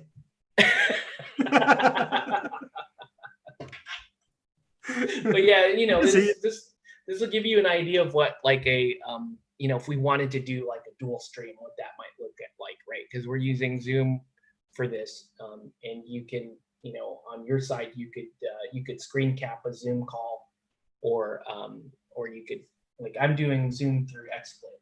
So, and that's like the plan, right? Is we're trying to entice you to jump in on one of these. And that would be so awesome. Yeah, do a dual stream. Have the legend on. Dicey he streams usually this time of day. I had half of the day off, so it worked out. So if you're around this time of day, you can jump on Dicey stream. If you're on later at night Pacific time, you could jump in on my stream. So. Oh yeah, I would recommend Play It Painted first, because he is more. he can do technical things. I did promise that I would keep my stream cleaner than the usual late night self that it can be.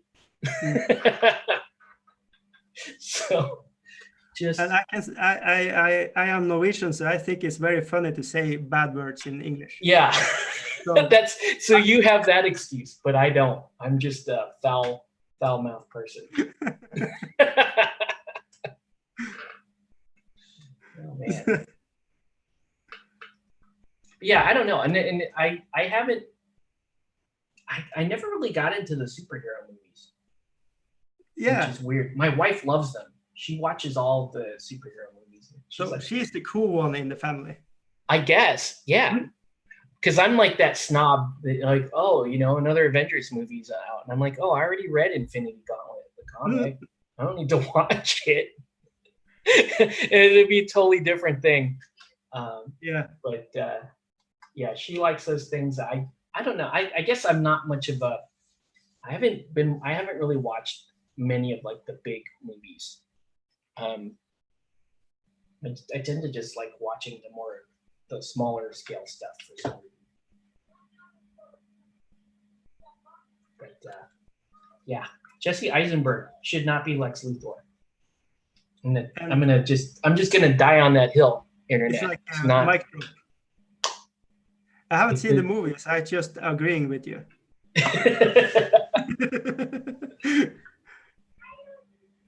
I'm lazy like that. You now I know you. So you're also a dad, but I'm gonna ask this question anyways. Do you get to go to the movie theaters? Like, do you get to go to the? No, you have COVID-19 now, so you are. Okay, but I mean, even before then. Yeah, I could. Yeah. But you know, it's I have like it's an unwritten rule in the house. I have like 2 days I can do whatever I want. Okay. So choose your adventure. Do you want to spend the time playing Dungeons and Dragons, or War Machine, or whatever, or do you want to go and see a movie that can be shit? Right. So it's like hang out with friends and have a good time, or hang out with friends but don't talk and go home. So right, that's actually a really good point. So for me, the last movie I saw was Joker, the new one. Okay. And I still haven't seen that. I watched with my girlfriend. Okay. And that was very good. I really liked that one. Yeah, everybody that's seen that loved that movie, and I want to see it myself. But I don't know who the actor is, the name, but Joaquin Phoenix. He's fucking killing it. He's like, yeah, I heard he was awesome in that movie. He is the Joker. So Jack Nicholson, move aside. I wonder when Night Models is going to do a Joaquin Phoenix Joker, because I know they will. I'm just shocked that they haven't done it yet. But isn't that another? It's another company. It's another license. Yeah, I think. But good luck with it. But they've been pretty good. Like they got the Birds of Prey license almost immediately. That's after true. That movie came out. That's true. And they've gotten basically every Batman license that you could get. Although I will say this, I wish that they did. I want them to do Lego Batman in Night Models. Yeah, boy. I think that would be the ultimate for me. That would be like the Funko, but cool. Can you imagine a Lego shaped Batman miniature that you can paint? I would love that. That would be the icing on the cake. Come on, Night Models. I believe in you. Yeah, so Warboss Tay's saying, yeah, he may end up on my schedule because we're in the same time zone. So that's it would be too much. I have a little boy crush on him. So you would freeze up. A little strange if we was doing it. You would get nervous and freeze up. Yeah. Dude, he's just an amazing guy. It's I just funny. love him to bits. That's a great question to ask the War Boss. I mean, he hasn't like really shown his face much on his videos. Like I don't really show mine, and so he, more recently we're seeing a lot more War Boss in front of the camera, right? Yeah. And so I don't know how relevant this question is yet for him, but I'm wondering if people ever recognize him from YouTube. Maybe they recognize his voice. Like maybe he's in public. Maybe he would like. It's a good question for him, right? Like if you're out at let's say he went to his local Games Workshop or something like that, and nobody saw his face, but they heard him at the counter, or does he have to like do like an Igor? Does he have to do one of the voices of his guys? And people are like, oh my God, it's War Boss Tay. And they get like starstruck. I know. He's just going around in the conversions. You know, the so-called, what you call it? The miniature. It frees up Adepticon, stuff like that. Oh, you like a convention. Sure. And he was like, just get out of my lawn. I don't know how many. Well, let's see. We got to save all these questions for when he jumps on stream. I don't know what kind of convention presence he had. I'm not sure. Maybe that's why he wasn't showing his face, because it was too famous. Too famous. No pictures, please. On the low. What up, What up, I don't think. I know he's not like that, man. Like, one day we'll go to Gen Con or something. I'll go to Gen Con, and we're planning on doing that when my kids are old enough. When they get a little bit older and they're okay with traveling, because my wife has family in Indiana. Win. So, I'm sorry? That's a win. Yeah, so she has family over there. Hello, we are going to be there this exact date, though, and it has nothing to do with. Well, no. So the plan is, like, we would go to Indiana, we'd visit family, and they'd be like, "Oh, well, where does Octave going?" Well, he's got business stuff out here that he has to tend to. I literally see that's how we would explain it. That's very nice. Then you have impressing the family, and you have fun. He's doing all this work. He's doing all this work. Nice. He has to represent Play It Peanut at Adepticon, which is Pip. By the way, Pip. If you've never gone to Gen Con or Adepticon, never. Yeah, that's the thing. If you come over to the States, you should try to triangulate so that. That would be the coolest thing. The three amigos. Yeah, I know. Like a lot of the YouTubers and stuff end up going to Adepticon, because Adepticon is more focused on like the miniature games, where Gen Con is probably a little bit more on the board game side. But I personally really like Gen Con, because Gen Con it's a much bigger scene, and it's like Comic-Con, but without the like the big movie panels and that kind of stuff. It's more it's pretty much all gaming. That sounds amazing. Super fun. Yeah, that's probably the saddest thing about this. Well, not the saddest, but from the hobby side, it's really sad that we didn't have any of those conventions this year. Yeah. I was planning on playing in a Guild Ball team tournament, a North American team championship. Yeah. And we put together a team for California. So we were going to represent California out there. Ooh. And we were amping up, like, oh man, we got to train, like we got to practice, we got to get really good at Guild Ball, and then all this happened, and it was like so sad. Yeah. But all good. At least everybody's happy. Woodcap Bazooka says, how long until they notice War Boss is in the chat? What up, play up? Yeah. So he's also a chat hopper. Oh, dirty chat hopper. You gave him the united him. That's good. That's very good. He has to get the sacred dicey gear. He's gonna be in the dicey chat.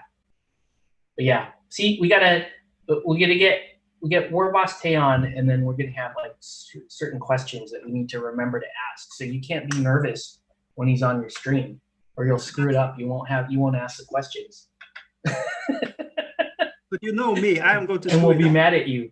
Kind of what I do. I screw things up. That's my shtick. And then in the chat we can keep distracting you so you're not hobbying either. They're like, man, he's not hobbying and he's not asking the questions. What's the matter with this dude? Kind of dicey. Oh man. Oh, not again.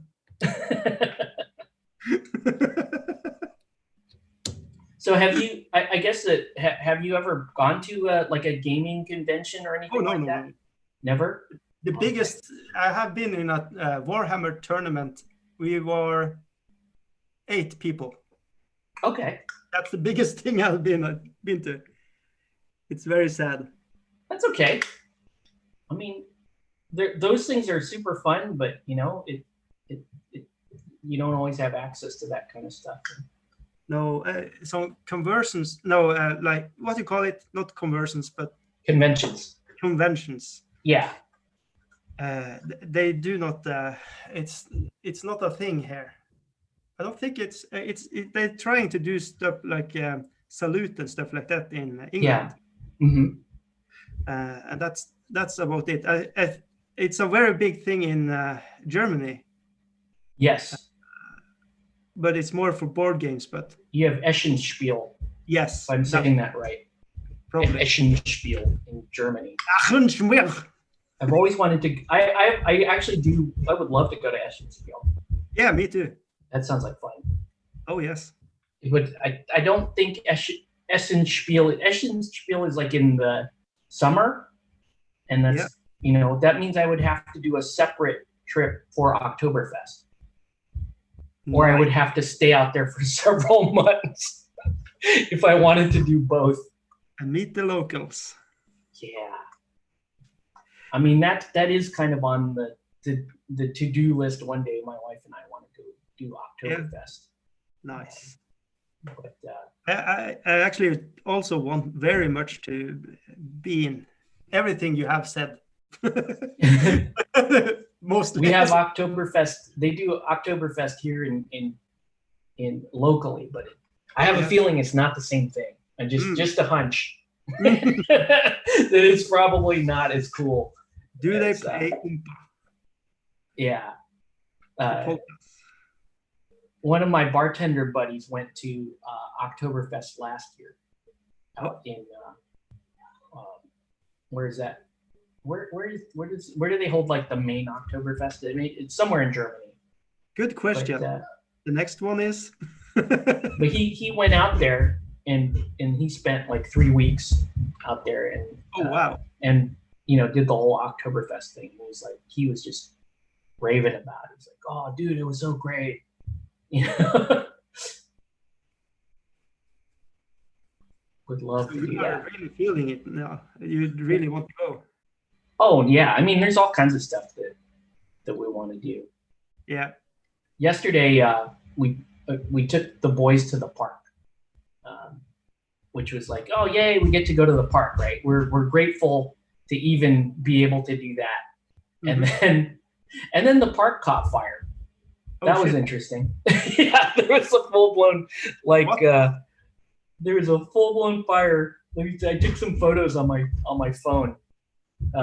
We were out, so we got there, and 2 minutes after we get out of the car, we see this couple staring off into the hills. And I'm like, did you guys see that giant cloud of smoke behind you? And like, no. Whoa. And so let me see if I can find it. And then, so there was this fire in the hills right outside of the where the park is, and this isn't even it's not the great. You can actually see your stream down there. Whoa! You in the bottom corner, but this is how close it was getting to us. Holy shit! And we just got out of the car, and this is literally I just turned around and took a photo. Wow! and we're like, I don't think they're gonna let us stay here for much longer. So, but isn't that very normal in California? It's just burning all the time. Yeah, I mean, that is for Southern California. You'll get brush fires like that. I've never had one quite that close to us. Damn, it was a big one. Yeah, and it started to spread pretty quickly. Now the cool thing is, they jump on that stuff pretty fast. So like as soon as it started, a couple minutes later, they had an airplane and a helicopter swooping over and starting to drop water on it. So they cleared out the park. They kicked us out of there, obviously. And but the good news is, like, we checked on that fire when we got home. It was a 21-acre fire, and but it didn't last. Thankfully they took care of it. I probably have to be very fast on it. Yeah. So yesterday, that was the interesting part of the day yesterday. I felt so bad for my kids though, because these days they get so excited to get out and do something. And a lot of the stuff that we normally used to do, like SeaWorld and like the amusement parks and all that stuff, is most of that stuff still closed down. Yeah. So, but we're just grateful.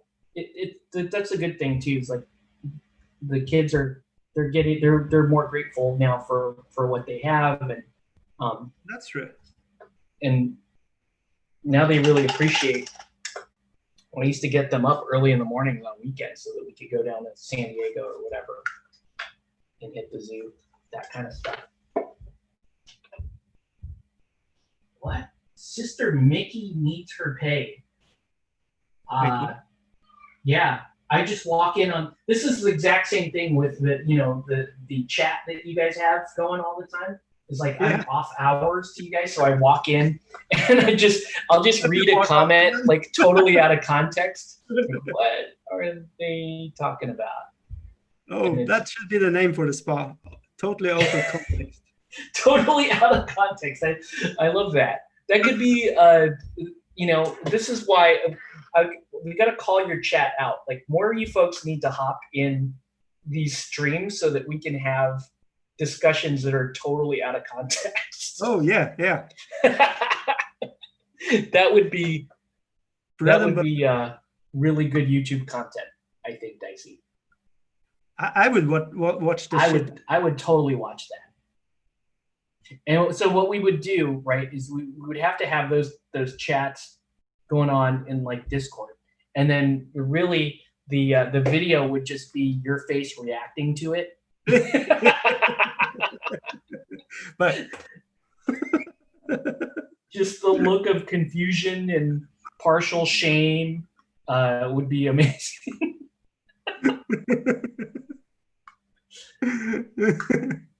There you go. And then here's the idea, right? You have those totally out of context chats, and then that goes on your Patreon only content. There you go. Right? They want to hear. It's all the OnlyFans stuff. I like that. Oh man.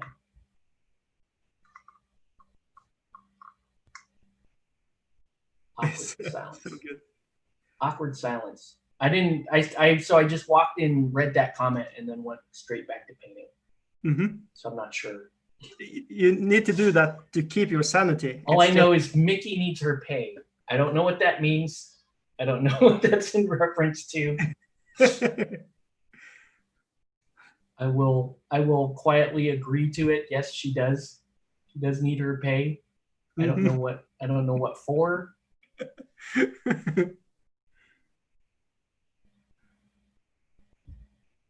And I know she does a lot of coat cleaning, apparently. That's thing. She has to come in and clean the coats. I don't know what's happening there. What's going on with the coats? I don't know. It's just happening. It's so bizarre. It's like, what the? And you know what I do? I just drop photos of what I'm eating, and then I leave.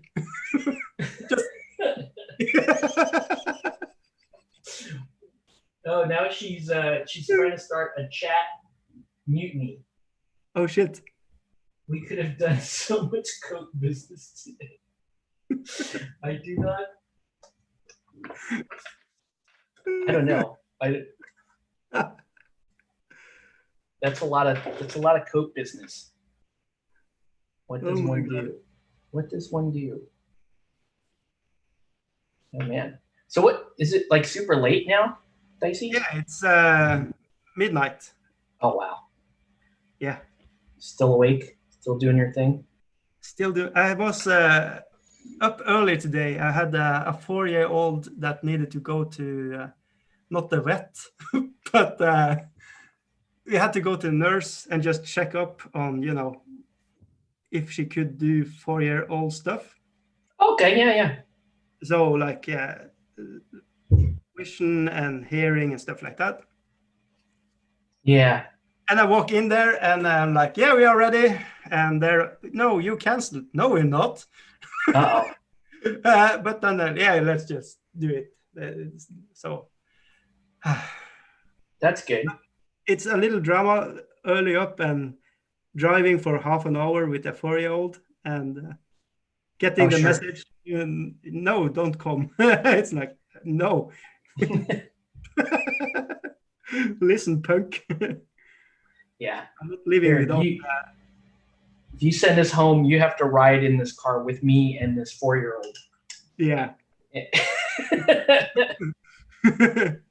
No, I should point out she's very nice to drive with. She's just very talkative and stuff like that. It's no drama.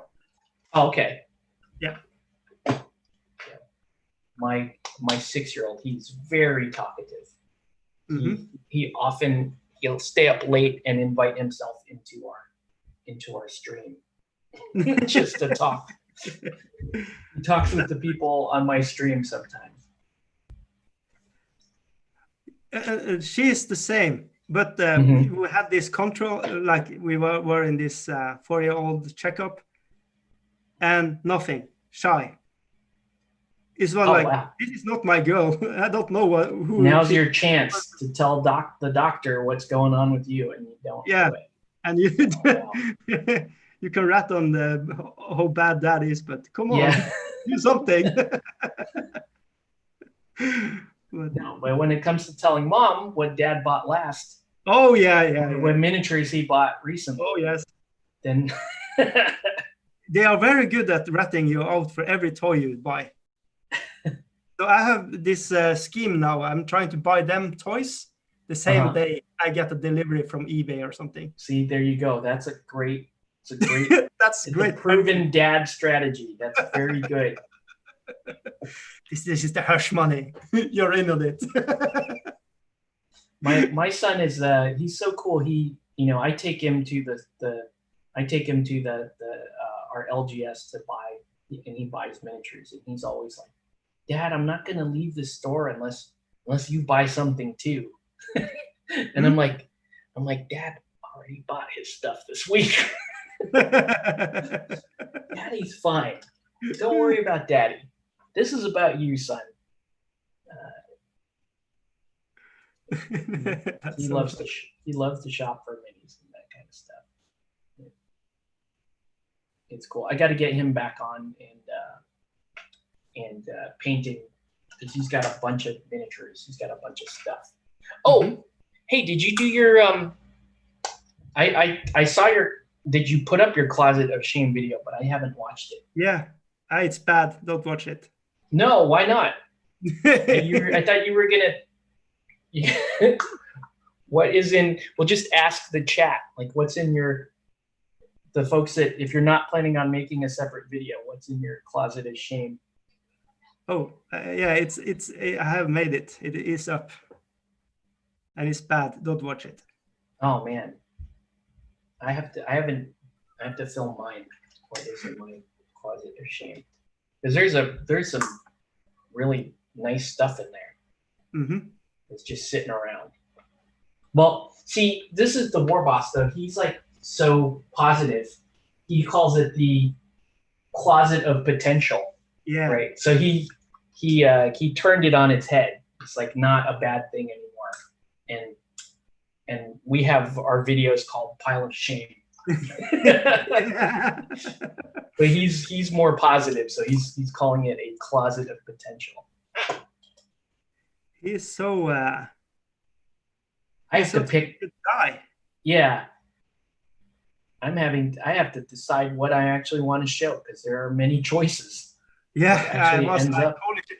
But one of my ideas was that I was laying in bed and I get my girlfriend to just pour all the shit all over me. But I reckon I would die then because it was too much. So that would result in severe bodily harm. Yeah, because she was watching everything I have, you know, and then kill me. Right there. Would she kill you before you got to film the video, after she saw the pile? Or while she's pouring the shit over me, I think she would just click.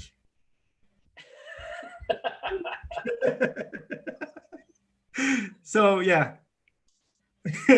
She just I would be a YouTube star, I think, but you would be at the bottom of a pile of miniatures, you know, telling her to call an ambulance or, you know. Yeah. And she would just go, I can't hear. I can't hear you. What are you saying? And just let you stay down there. Chugging plastic in my mouth. Shut up. No, I should point out, she is very nice and very supportive. Well, that's good. She's watching this. They have to be, right? For us to be. I mean, no, seriously, like, for all the time and stuff that we spend, like, our spouses have to be so supportive. Yeah, absolutely. I just have to point it out. She is very cool with this, actually. My wife is also very cool with this. We finally took her video off of the public viewing because I don't know if you know this, but she's in one of my videos, and the one video that she's in has over 600,000 views. Whoa! Actually, it has almost 700,000 views. One video, well, she's in a couple of videos, but that one video in particular. Is this the video where you are dressing up? Yeah. I see. Comic-Con. Yeah, we're at Comic-Con. Apparently you and many other people have seen that video.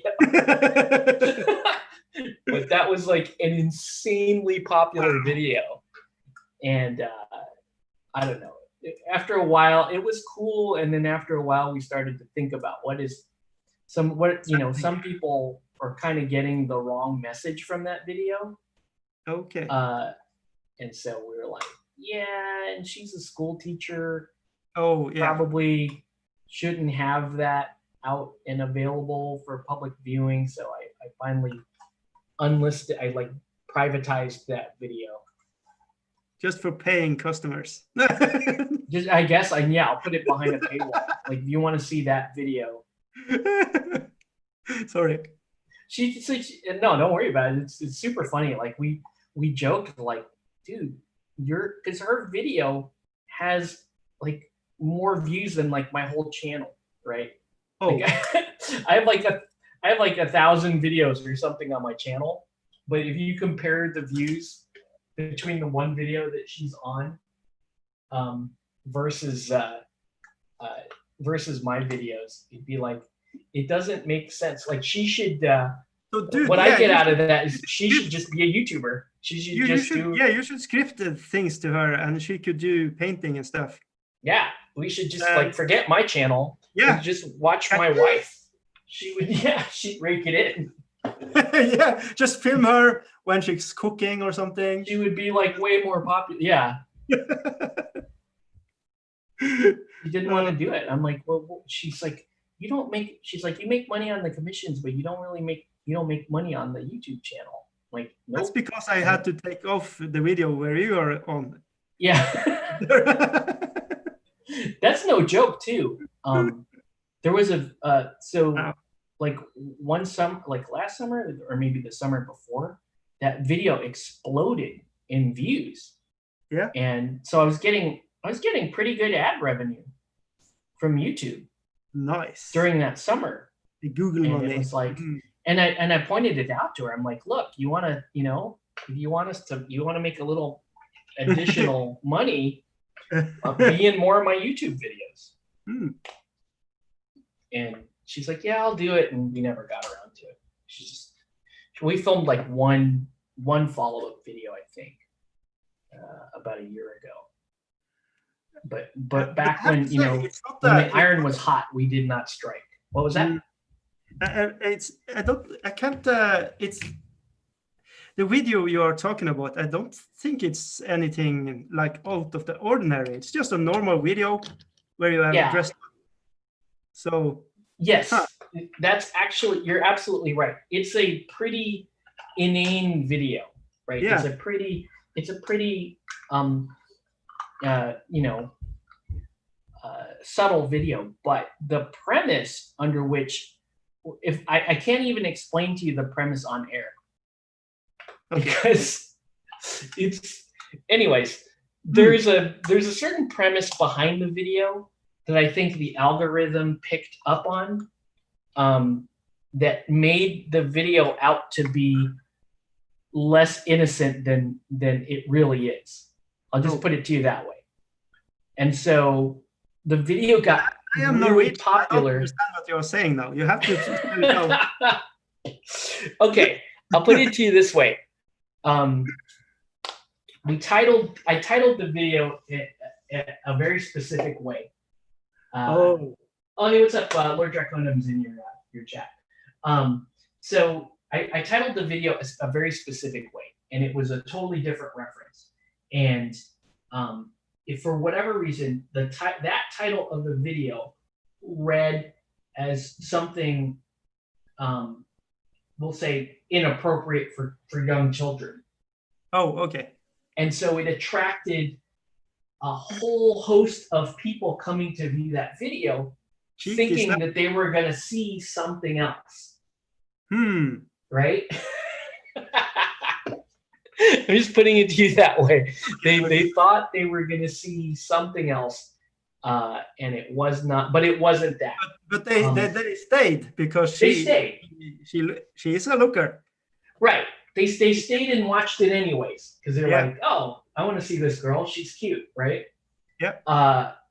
So the video did super well in that regard, and but unfortunately we never we were never able to like make the follow-up in time to kind of cash in on that. And she missed her calling, in my opinion. She would have been great. Should have been a great YouTuber, and you know, no one would remember that her husband paints these little army guys, and she would be the YouTube famous person in the house, which she still is technically. She's still more famous than I am on YouTube. So does it hurt, or is it just cool? Oh, I think it's awesome. Be honest. No, but honestly, I think it's awesome. You know, I don't want to be I don't want to be like PewDiePie or anything like that. I would totally be PewDiePie. Yeah, I don't know. That's not for me. Like I'm not knocking it. Like there's a lot of people that aspire to be like big YouTubers. That's not one of my goals personally. Yeah, I would like to have. I'm not saying I'm ever going to be it. I just say I don't. Mind if I have been. Right, that would be a cool thing to be. For me, I'd like to have enough of a following to where, you know, my chat sections are very fun and there's a healthy amount of activity around the channel. Yeah. Like that's good enough for me. I don't. But you know, if most people on YouTube want to have a big following, or as big a following as they can have, and I don't knock that. I think that's great. I just have a slightly different goal for my YouTube. So, but yeah, she could have been huge on YouTube. Still can. She still can. Yeah, I mean, she could still do that. I think the conflict would be, you know, the fact that she's a school teacher. Yeah. Right. Like no, the school. Oh. What's that? No, nothing. The school probably would have it. She should play on that, you know. Yeah. Oh yeah. The naughty. Oh, for sure. The naughty librarian. She actually does have her master's degree in library sciences. So she literally is the library. Oh.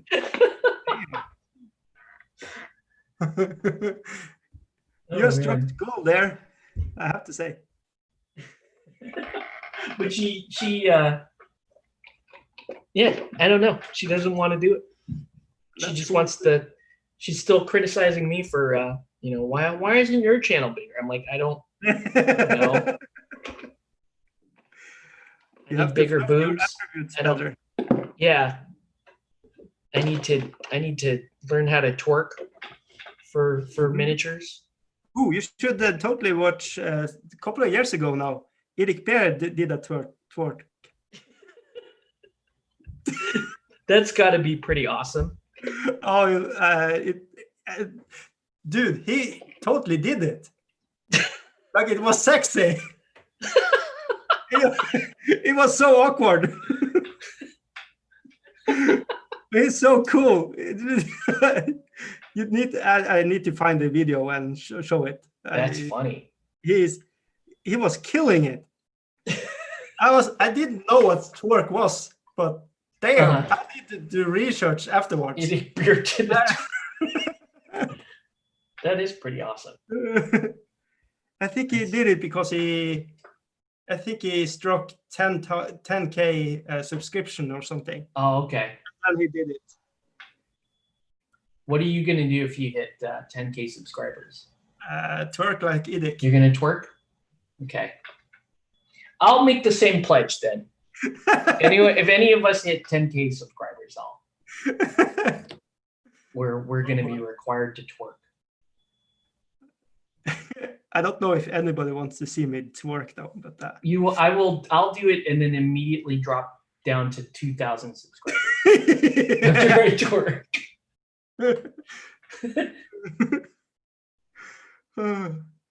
I could see the internet doing that. Like, so let's get this guy to 10K, and then he'll twerk, and then we'll drop him back down. Just low. Then the inevitable apology video afterwards. Yeah. To be crying, sitting on my bed. Guys, it's really hard to shoot this video. Leave Brittany alone. Like, you know, blow my nose on the camera. Those apology videos are always, they're always cringy. Yeah, because you are. That should have been a question of the day. We should have made that a question of the day. How to twerk like you? No. If the question would be, if you had to do an apology video, what would you be apologizing for? Everything. I just be specific. What would you have to? Man. Wow. I don't know where I would start. Yeah. But what I would have to apologize for. I don't know. I'm sure it's probably some I'd probably have to apologize for off-brand racial humor, or you know, or for privatizing my wife's video. That's probably what I would have to apologize. Yeah, dude. I was watching that. You got this great video on your channel, asshole. What happened? The one Disney got mad. How dare you not share that video with the rest of the world?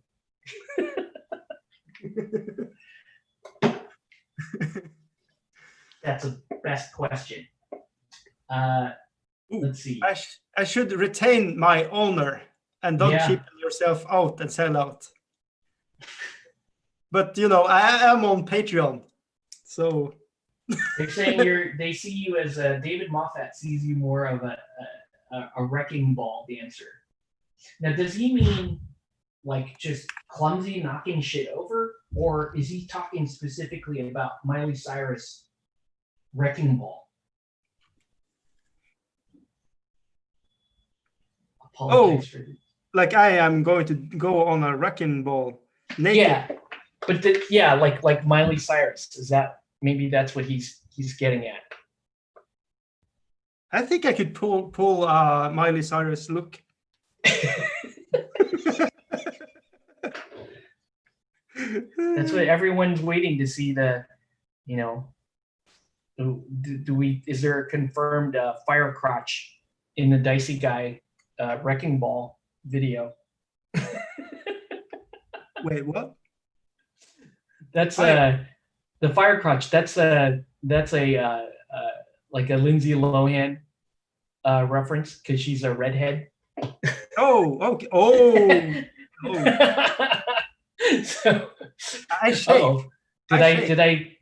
No, that's okay. But I shave. You shave. Oh, there you go. So, no fire. You're not supposed to answer that question unless they pay. Unless they pay extra. Pay me, and you will know. They need. You're supposed to hide the answer to that question behind the paywall. Yeah, I'm good at this. I'm professional.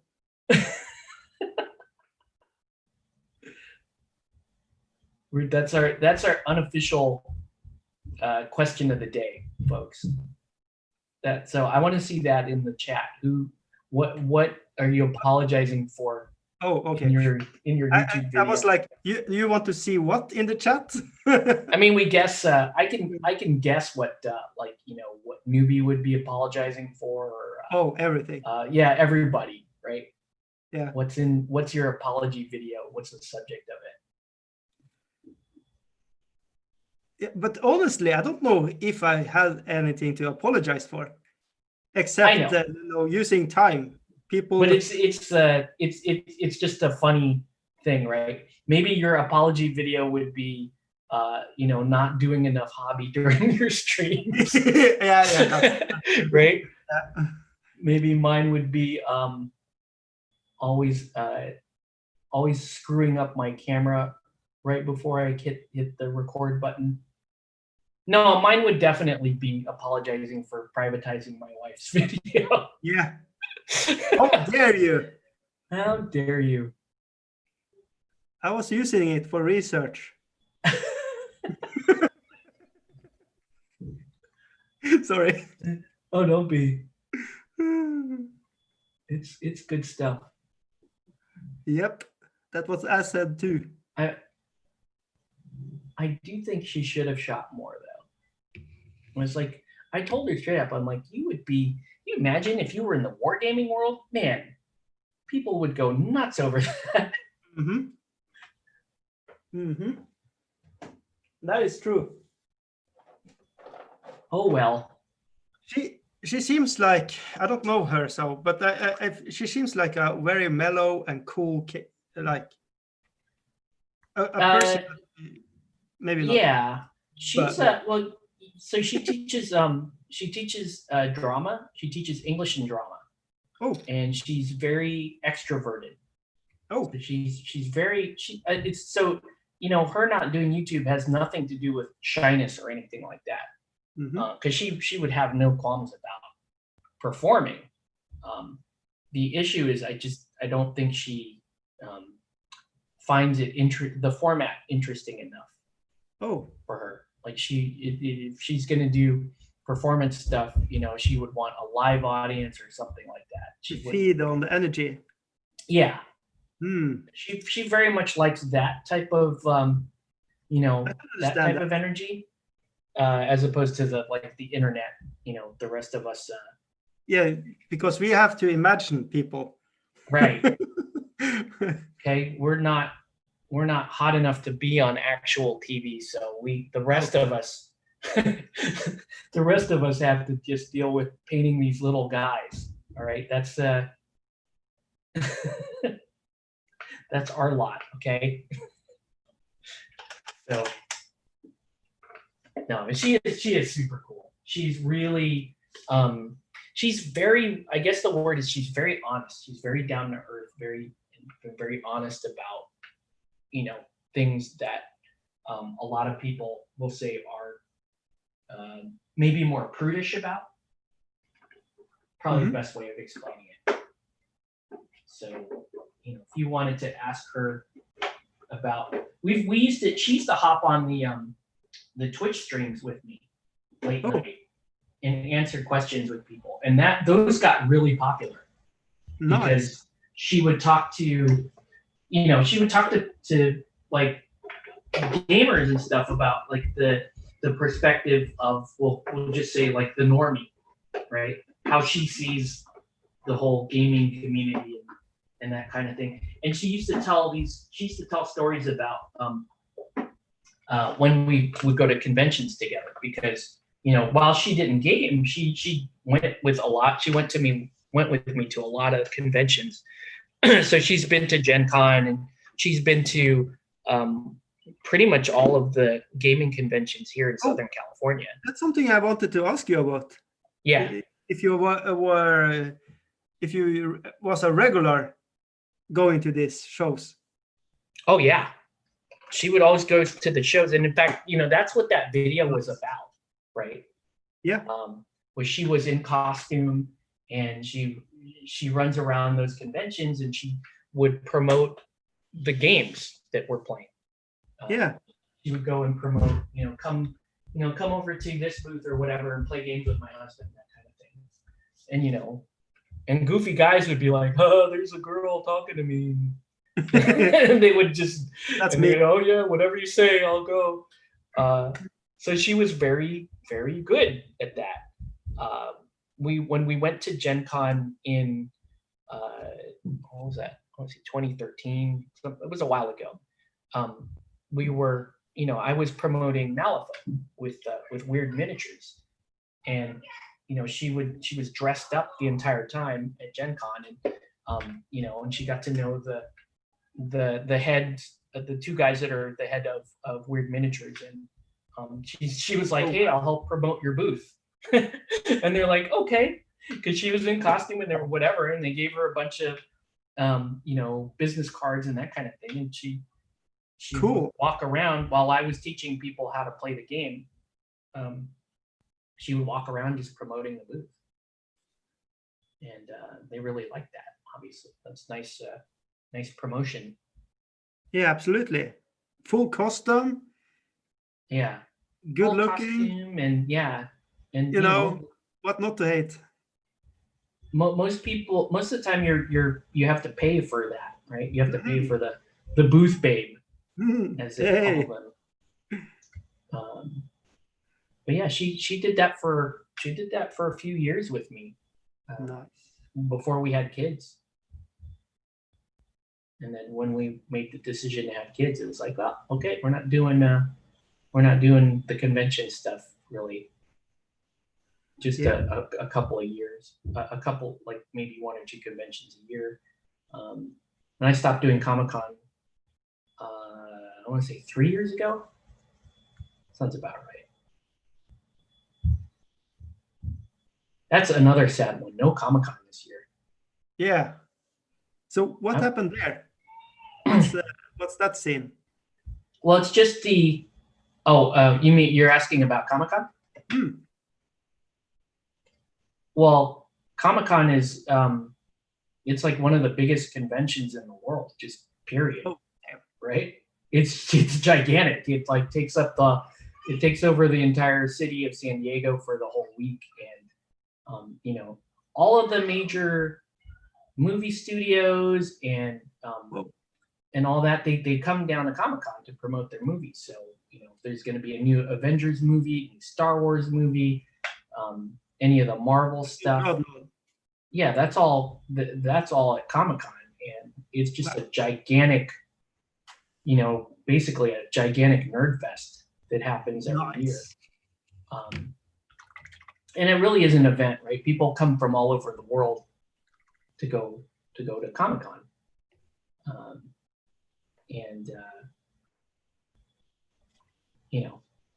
obviously we couldn't have it this year. I'm worried about the city of San Diego, because they got so much of their revenue, so much of their annual income was based on those businesses doing well, the local businesses that did well during Comic-Con, all the hospitality the hotels, the restaurants, all that kind of thing. Yeah. But that's the same for a lot of places, like countries. Yeah. Here And in tourism Europe also have problems because nobody is visiting. Mm-hmm. So it's a new world. Yeah, if you relied on tourism, it's a bad industry to be in right now. Or if you're in the airline business or anything like that, that's all. That's the scary part. How you doing? You still awake? Nope. No, you ready to go to bed? Go to bed, man. I don't know. It's just so relaxing, so fun, so great. Just hang out. So I don't know. I just I lost track of the need for sleep, I think. Well, that's cool.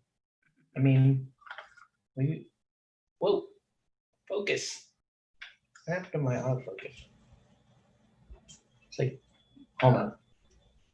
You can see most of these guys are, you can see they're coming along, right? Oh, yeah. These were all blank at the start of the feed. So, hey, buddy. It's my 3-year-old. So yeah, these will be finished tonight. I gotta go in and highlight and do all that, but you can see that this is what we're going with. Somebody wants to have their he wants. This guy wants my attention. What do you want to do, buddy? Mm-hmm. Okay. Ow. What's the matter? There's those glowing pink hours. Yeah. Where's some blue? So let's see what's going in the chat. That's not blue. It's just Fred. I had a good laugh if Dicey twerked like Miley Cyrus and stuck his tongue out while doing it. That's not blue. That's red. Oh, they were asking. I wonder if we're going to start a podcast. Yes. If we did a podcast, Mickey Denver says that the name of the podcast should be Fred. Okay. I know you think it's funny too, huh, buddy? It's fun. Yeah. I don't know. That's actually. I think. Isn't Warboss Tate talking about doing a podcast? Yeah, bi-weekly. Which one? That sounds super cool. That's probably like a Patreon thing. Super sorry. It's okay, man. Okay, here we go. They want you to come back to YouTube. You'll come back to YouTube one day, right?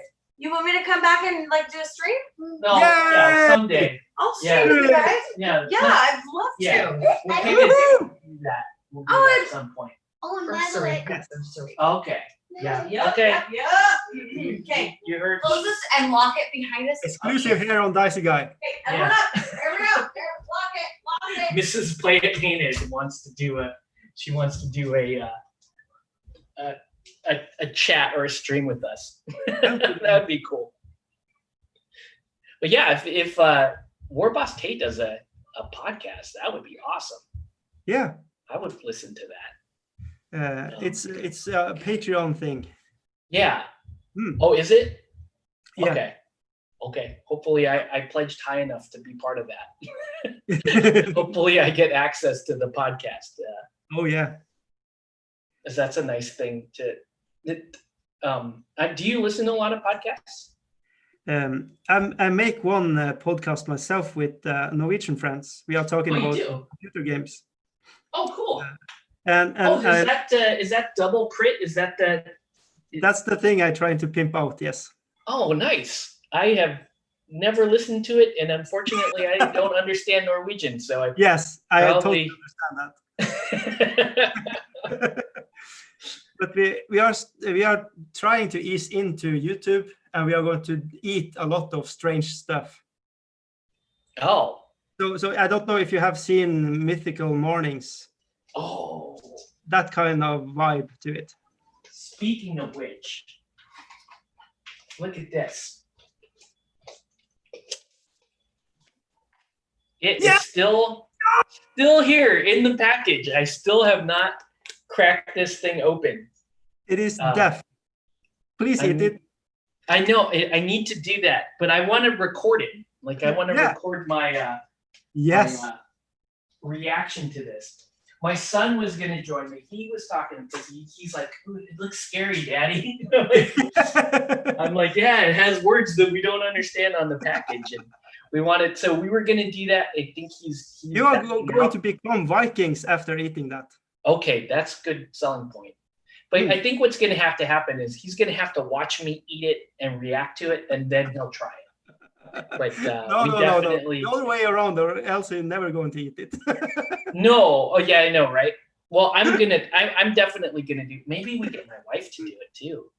Oh, she won't touch it. Yes, she's terrified of. No, she's seen it. She's terrified of it. Cool. I mean, oh. Oh, hey, what's up? Sean Blake is in your chat. Hey, Sean. Hey, Sean Blake. Hey, friends. Hello. Nice. Oh, but maybe that's one of the things. See, there you go. If I did an OnlyFans, you get to watch me eat. What's it called? How do you pronounce that? Törrfisk. Törrfisk. Okay. Törrfisk. We got to roll the R. Yeah. Oh, not really, but. Okay. Törrfisk. I got the bottom word. Snacks. Yes, there you go. On it. I'm down with that. I do like snacks. Yeah. This is it's perfect with beer. It's perfect with beer? Okay. Well, then my wife is in. Anything with beer is good. She'll like that. Yeah. That thing is still here. We haven't look at this. We haven't. Because here's the thing, we've been holding out because I don't think it's fair for us to enjoy one without the other. So we have this too. Oh, so we haven't touched. Legendary. Yeah. So we haven't touched either. We haven't touched either of the things because my son, he was like, "Oh, I want to eat the chocolate," and I said, "No, you can't. We have to have both. It wouldn't be fair." You don't experience one part of the culture without the other part, right? Oh, I kind of wish I had sent something more. Oh no, that's great, and you know, and obviously the Scale 75 stuff is awesome. I'm still trying to figure out how to effectively mix those with glaze medium, and they don't behave the way like because I use a lot of Reaper and Vallejo. They don't behave. They are very dense. They're very thick, yeah, and they don't seem to disperse as well in glaze medium. Oh no! So it's more like you just water them down and then really make sure that you mixed it up. Shake it like twerk it. Yeah, my favorite one is the the Indian Shadow. This is gorgeous color. Oh yeah, I love it. That is a gorgeous color. So I use that one quite a bit. I don't use the skin, the Caucasian skin as much. Maybe I'm racist. But I like I use the Reaper for most of those. Most of those. Yeah, you have been talking them up. So I'm looking at eBay and like, Reaper human colors. Yeah, Reaper is. I used to not be a big fan of theirs, but because they do Reaper does a lot of they have a lot of flow agent and stuff built into their paint, so you can't thin them. You don't thin them as much as you do, say, Vallejo. Oh, okay. But they're really nice paints. They flow out very well. Some of them don't cover very well, but if you're okay with if you really like doing layering techniques, they're beautiful for that. Oh, okay. So what are my dudes painting today? I'm reading your chat to you. Oh yeah. I am painting people that are in the chat. This is Bazooka J Rambo, aka Kornogor. How you pronounce this? Korgor art. I don't know. And then I have two people here that are what you call them, blood warriors. So this is David Moffat or X Tabletop Gaming. Nice. Then you have Carissa here. Hey, I have got a lot of paint on them already. I'm just excited. This is myself, Nice. of course. I want to show myself. And then there are 5 blood rivers. So this is Newbie in the chat. Mm-hmm. And then we have Daniel, Angry Panda. This is the person I'm going to play against. So I made him for him not to kill that model. So I'm going to play, throw him in front. Then we have Rob, and he's very into Bretonnia knights, and he what you call it, an enactment. He does sport with swords and stuff like that.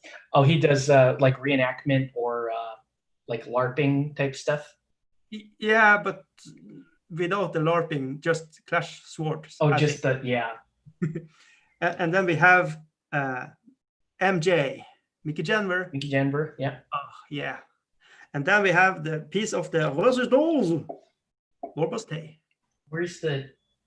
Oh, I was gonna show.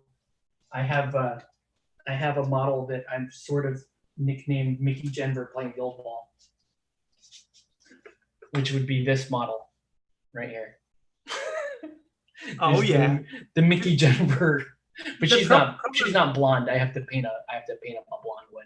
Yeah, the problem with both of these, they are too much clothes on. Yeah, too many clothes on that one. But you know, I didn't sculpt it, so. Yeah, all blames on me.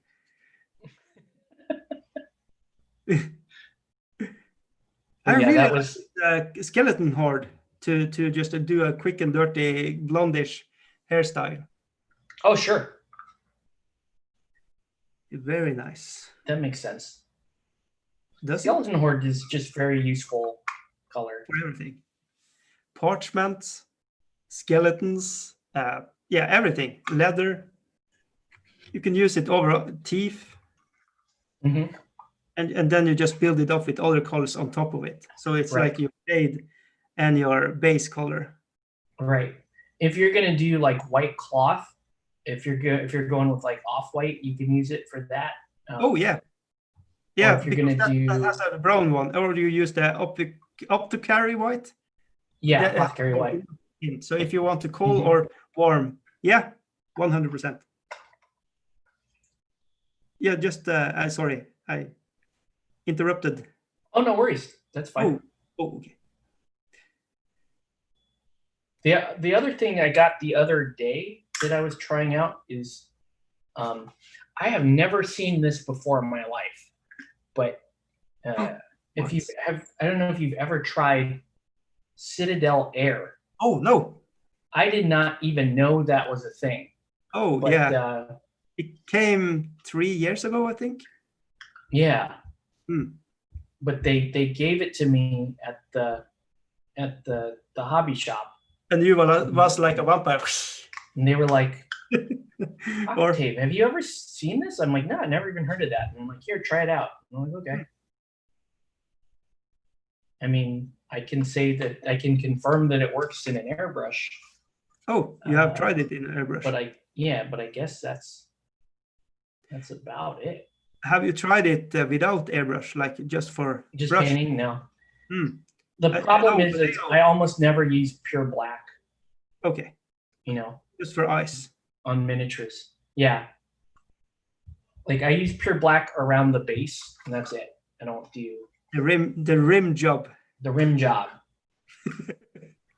Available on OnlyFans. Want to go watch? No. I pay not to watch. That's my OnlyFans is going to be that you pay not to watch. Yeah, same. I put up content, and then you're paying to not have to see it. It's a good strategy. But yeah, cool. Actually, I don't know.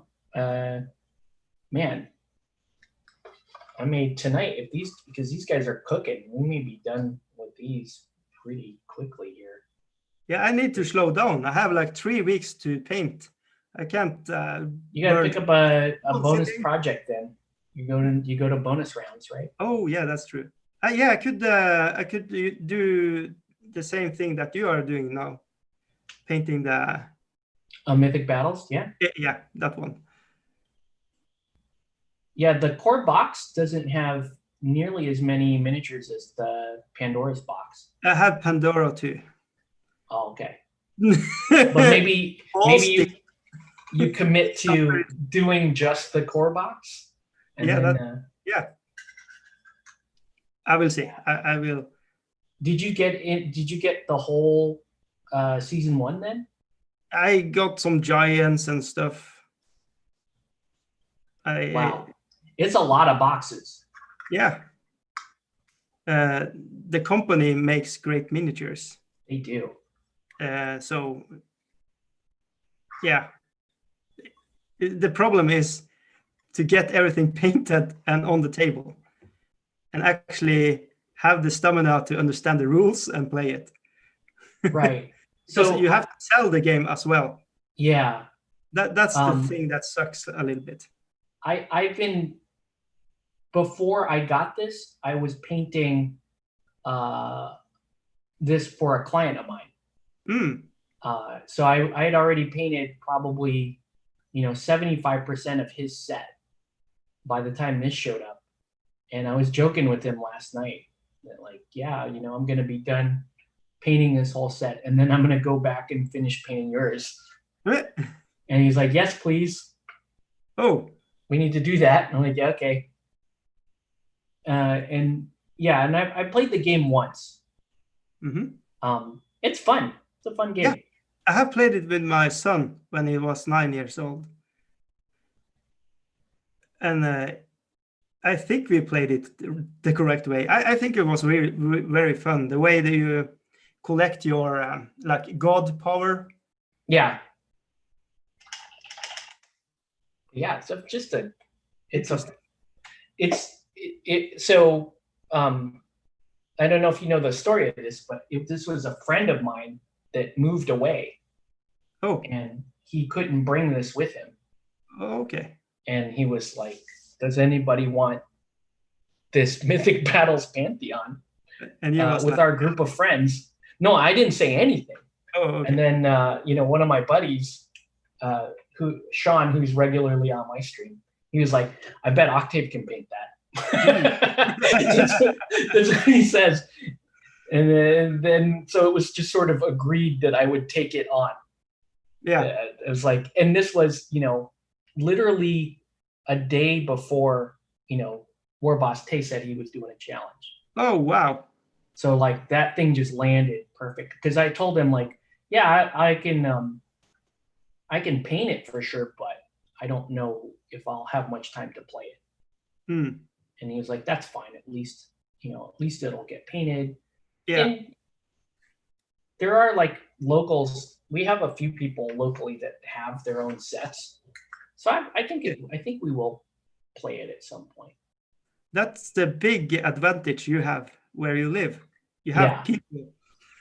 Right. We have people, and I have enough people that that trust me to play games, like whatever game I decide to pick up. Nice. The hobby store is super nice too. They're like basically whatever games I'm interested in, they will do what they can to carry it, which has been huge. So even like really the more obscure games, I've kind of recommended them in the past that like, hey, we're going to have a group of people that want to play this game, and they would make sure to carry it. So it's a very, very. It has to be a very good feeling to have that. Yeah. There's a lot of trust between the store owner and me and my group of like my mini community here. Yeah. Mini community. There you Mini community. Haha. Yeah. Because they know that we'll promote it and that we'll have a good community of people playing it. But I mean, that is just healthy for everybody. Yeah. It's like that. And we make it a point too to like buy everything we can at the shop, right? Yeah. Instead of buying it online, because it's like we got to make sure that the shop, stays healthy. And so even as much as I make fun of 40K and whatever, I realize that like I can't play my games unless there's 40K being sold out of that shop, right? 40K helps keep the doors open on that store. So even if I kind of like reconcile with myself that like even if I'm not going to play 40K, I should probably help promote it in some way, because that's what ultimately makes the store money.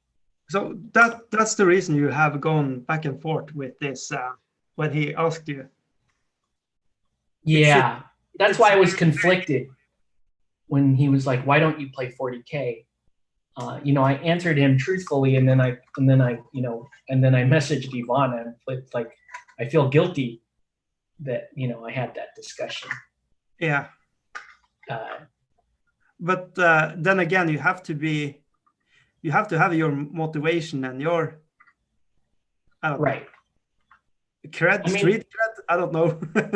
Oh yeah, I mean it's so weird, right? Because like last year I painted a Sisters of Battle army for the store owner, his wife. She wanted to play 40K. Wow. So, and she wanted a fully painted army, and so, they asked me. They're like, "Look, we know you normally don't take 40K commissions, or I don't take GW commissions. Yeah. But will you do this?" And I said, "Yeah, I'll make an exception for you, because I'm loyal to the store, and you guys do so much for us that I should do that." So I painted Sisters of Battle army, and I don't even think you guys ever saw the photos of that, because I didn't share. Well, no, it's kind of my identity online, right? Is I don't promote GW stuff on any of my social media, but like my friends and stuff, they got to see that army and they're like, "Oh, that's awesome." And I was like, "Nah, yeah." You felt dirty. Not really, not like that. It just GW stuff for me like looks really cool. It's super awesome. Like the sculpts are really great and so forth. But I just don't enjoy it. I don't know. It's hard to say. I think it's because it just feels so much of it just kind of feels what's the word I'm looking for?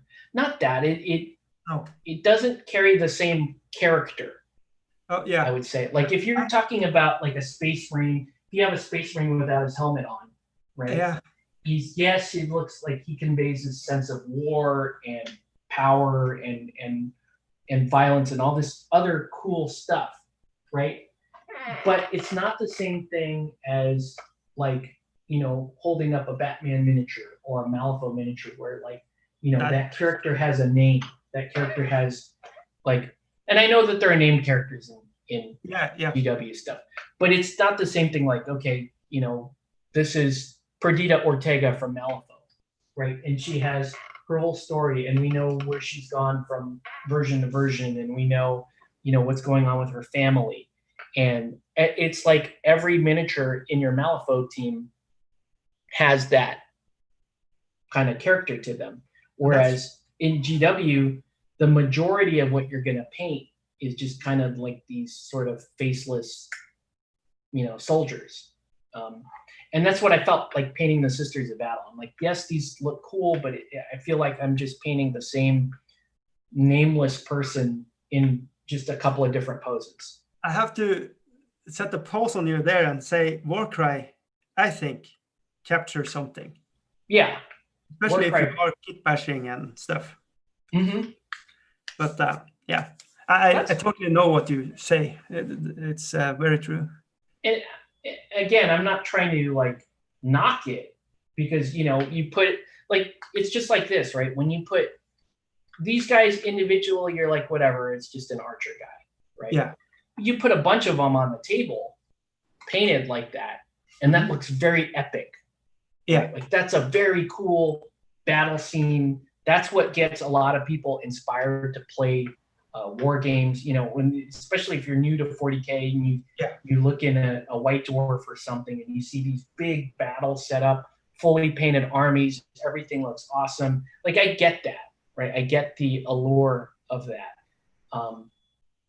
Unfortunately, that's not the reality a lot of times, right? You get on the table and it's like, oh, instead of like these crazy infantry battles, your opponent decided, oh, I'm only taking flyers this game, and I didn't paint any of them, and and your game, what you expected that game to be, and your experience of that game is very different than what you ended up with. But that I think is very telling of Warhammer and Warhammer 40K. Back in the day, at least, this every army has its own rules. So even if you don't, if you have, your army and you know the rules, you kind of are screwed if you are up against a person who plays by all the rules, because they can break everything like taking just flyers or taking this and that. And that, it kind of you get into like a rock paper scissors type thing. Yeah. And so, that's kind of the issue I had. Like, yes, it's when you're painting GW stuff, it looks great, but for me, it's not evocative. That's the word I'm looking for. It doesn't. When I'm painting Mythic Battles Pantheon, when I'm painting these guys, I'm like, just kind of mindless stuff. But if I'm painting, Aphrodite, or if I'm painting Ares or something like that, you're like, wow, that's an iconic Greek or Roman myth, and I want to represent that somehow. I don't know, for whatever reason, it just feels, it just does something different to me. That's true. Let's see. Your wife, David Moffat, says his wife is in Ortega and wanting to get that Malifaux approved for her dice. Oh, nice. That is so cool. He wants to get. Yeah, I do like the. I do need to do more Malifaux content. That's for sure.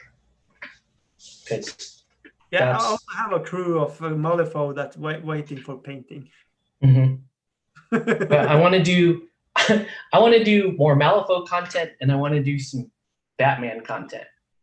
But you are talking about Malifaux being your bread and butter for your channel. It's what makes it is. Yeah.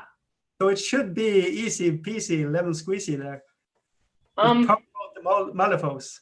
It is, but it's. And you can have your wife dress up as a sexy. Yeah, as the characters. Yeah. There you go. 60,000 Ks per upload. There you go. Yeah, and then I have to twerk. Yeah. The channel gets big, and then. But yeah. Yeah, I don't know. I'm excited by this Batman stuff. Super hype over that, and then, but we do need to do Malifaux content. I think I have what you call it, a tick. Every time you say Batman, I want to say Batman. Batman. Yeah, Christian Bale Batman. Oh yes, best Batman. Yeah, I was really happy with what the changes they made to that game. Yeah, I don't know. I just love the miniatures. They look very good. Oh, for sure. Oh, so, now you are plucking the bushes. The game was the game was disappointing in second edition, so that's why I stopped. And again, it's one of those really hard games to film for YouTube. Okay. I've watched some content creators that make great Batman videos, but it takes them a very long time to do them. Yeah, I would imagine that. And I just don't have the patience to edit. I just hate editing. Yeah. That's my real weakness, is I hate editing. That's your kryptonite. I just want to just hit record, say whatever bullshit I need to say, and then upload, right? And then we're good. Then I can go on with life. But, yeah. But on that note, going on in life, I think I need to... Yeah, you got to go to bed, and I'm done anyway. I'm done too. Yeah. But it was super fun. Yeah, definitely. We have to do it one more time. Gotta do it one more time, and we gotta get the War Boss on these. Oh, that would be the... Yeah. That would be epic. All right, buddy. Well, I'm gonna head out, and I gotta go run and get my kids they're hungry, so I'm gonna go get them a snack or something. Yeah, you have a turfisk. Yeah, no, we gotta record that though. I'm telling you, that's gonna be a special thing. Do it. All right, bud. You take care. Thanks for the stream. Yeah, same at you. Bye now. Bye Bye everyone.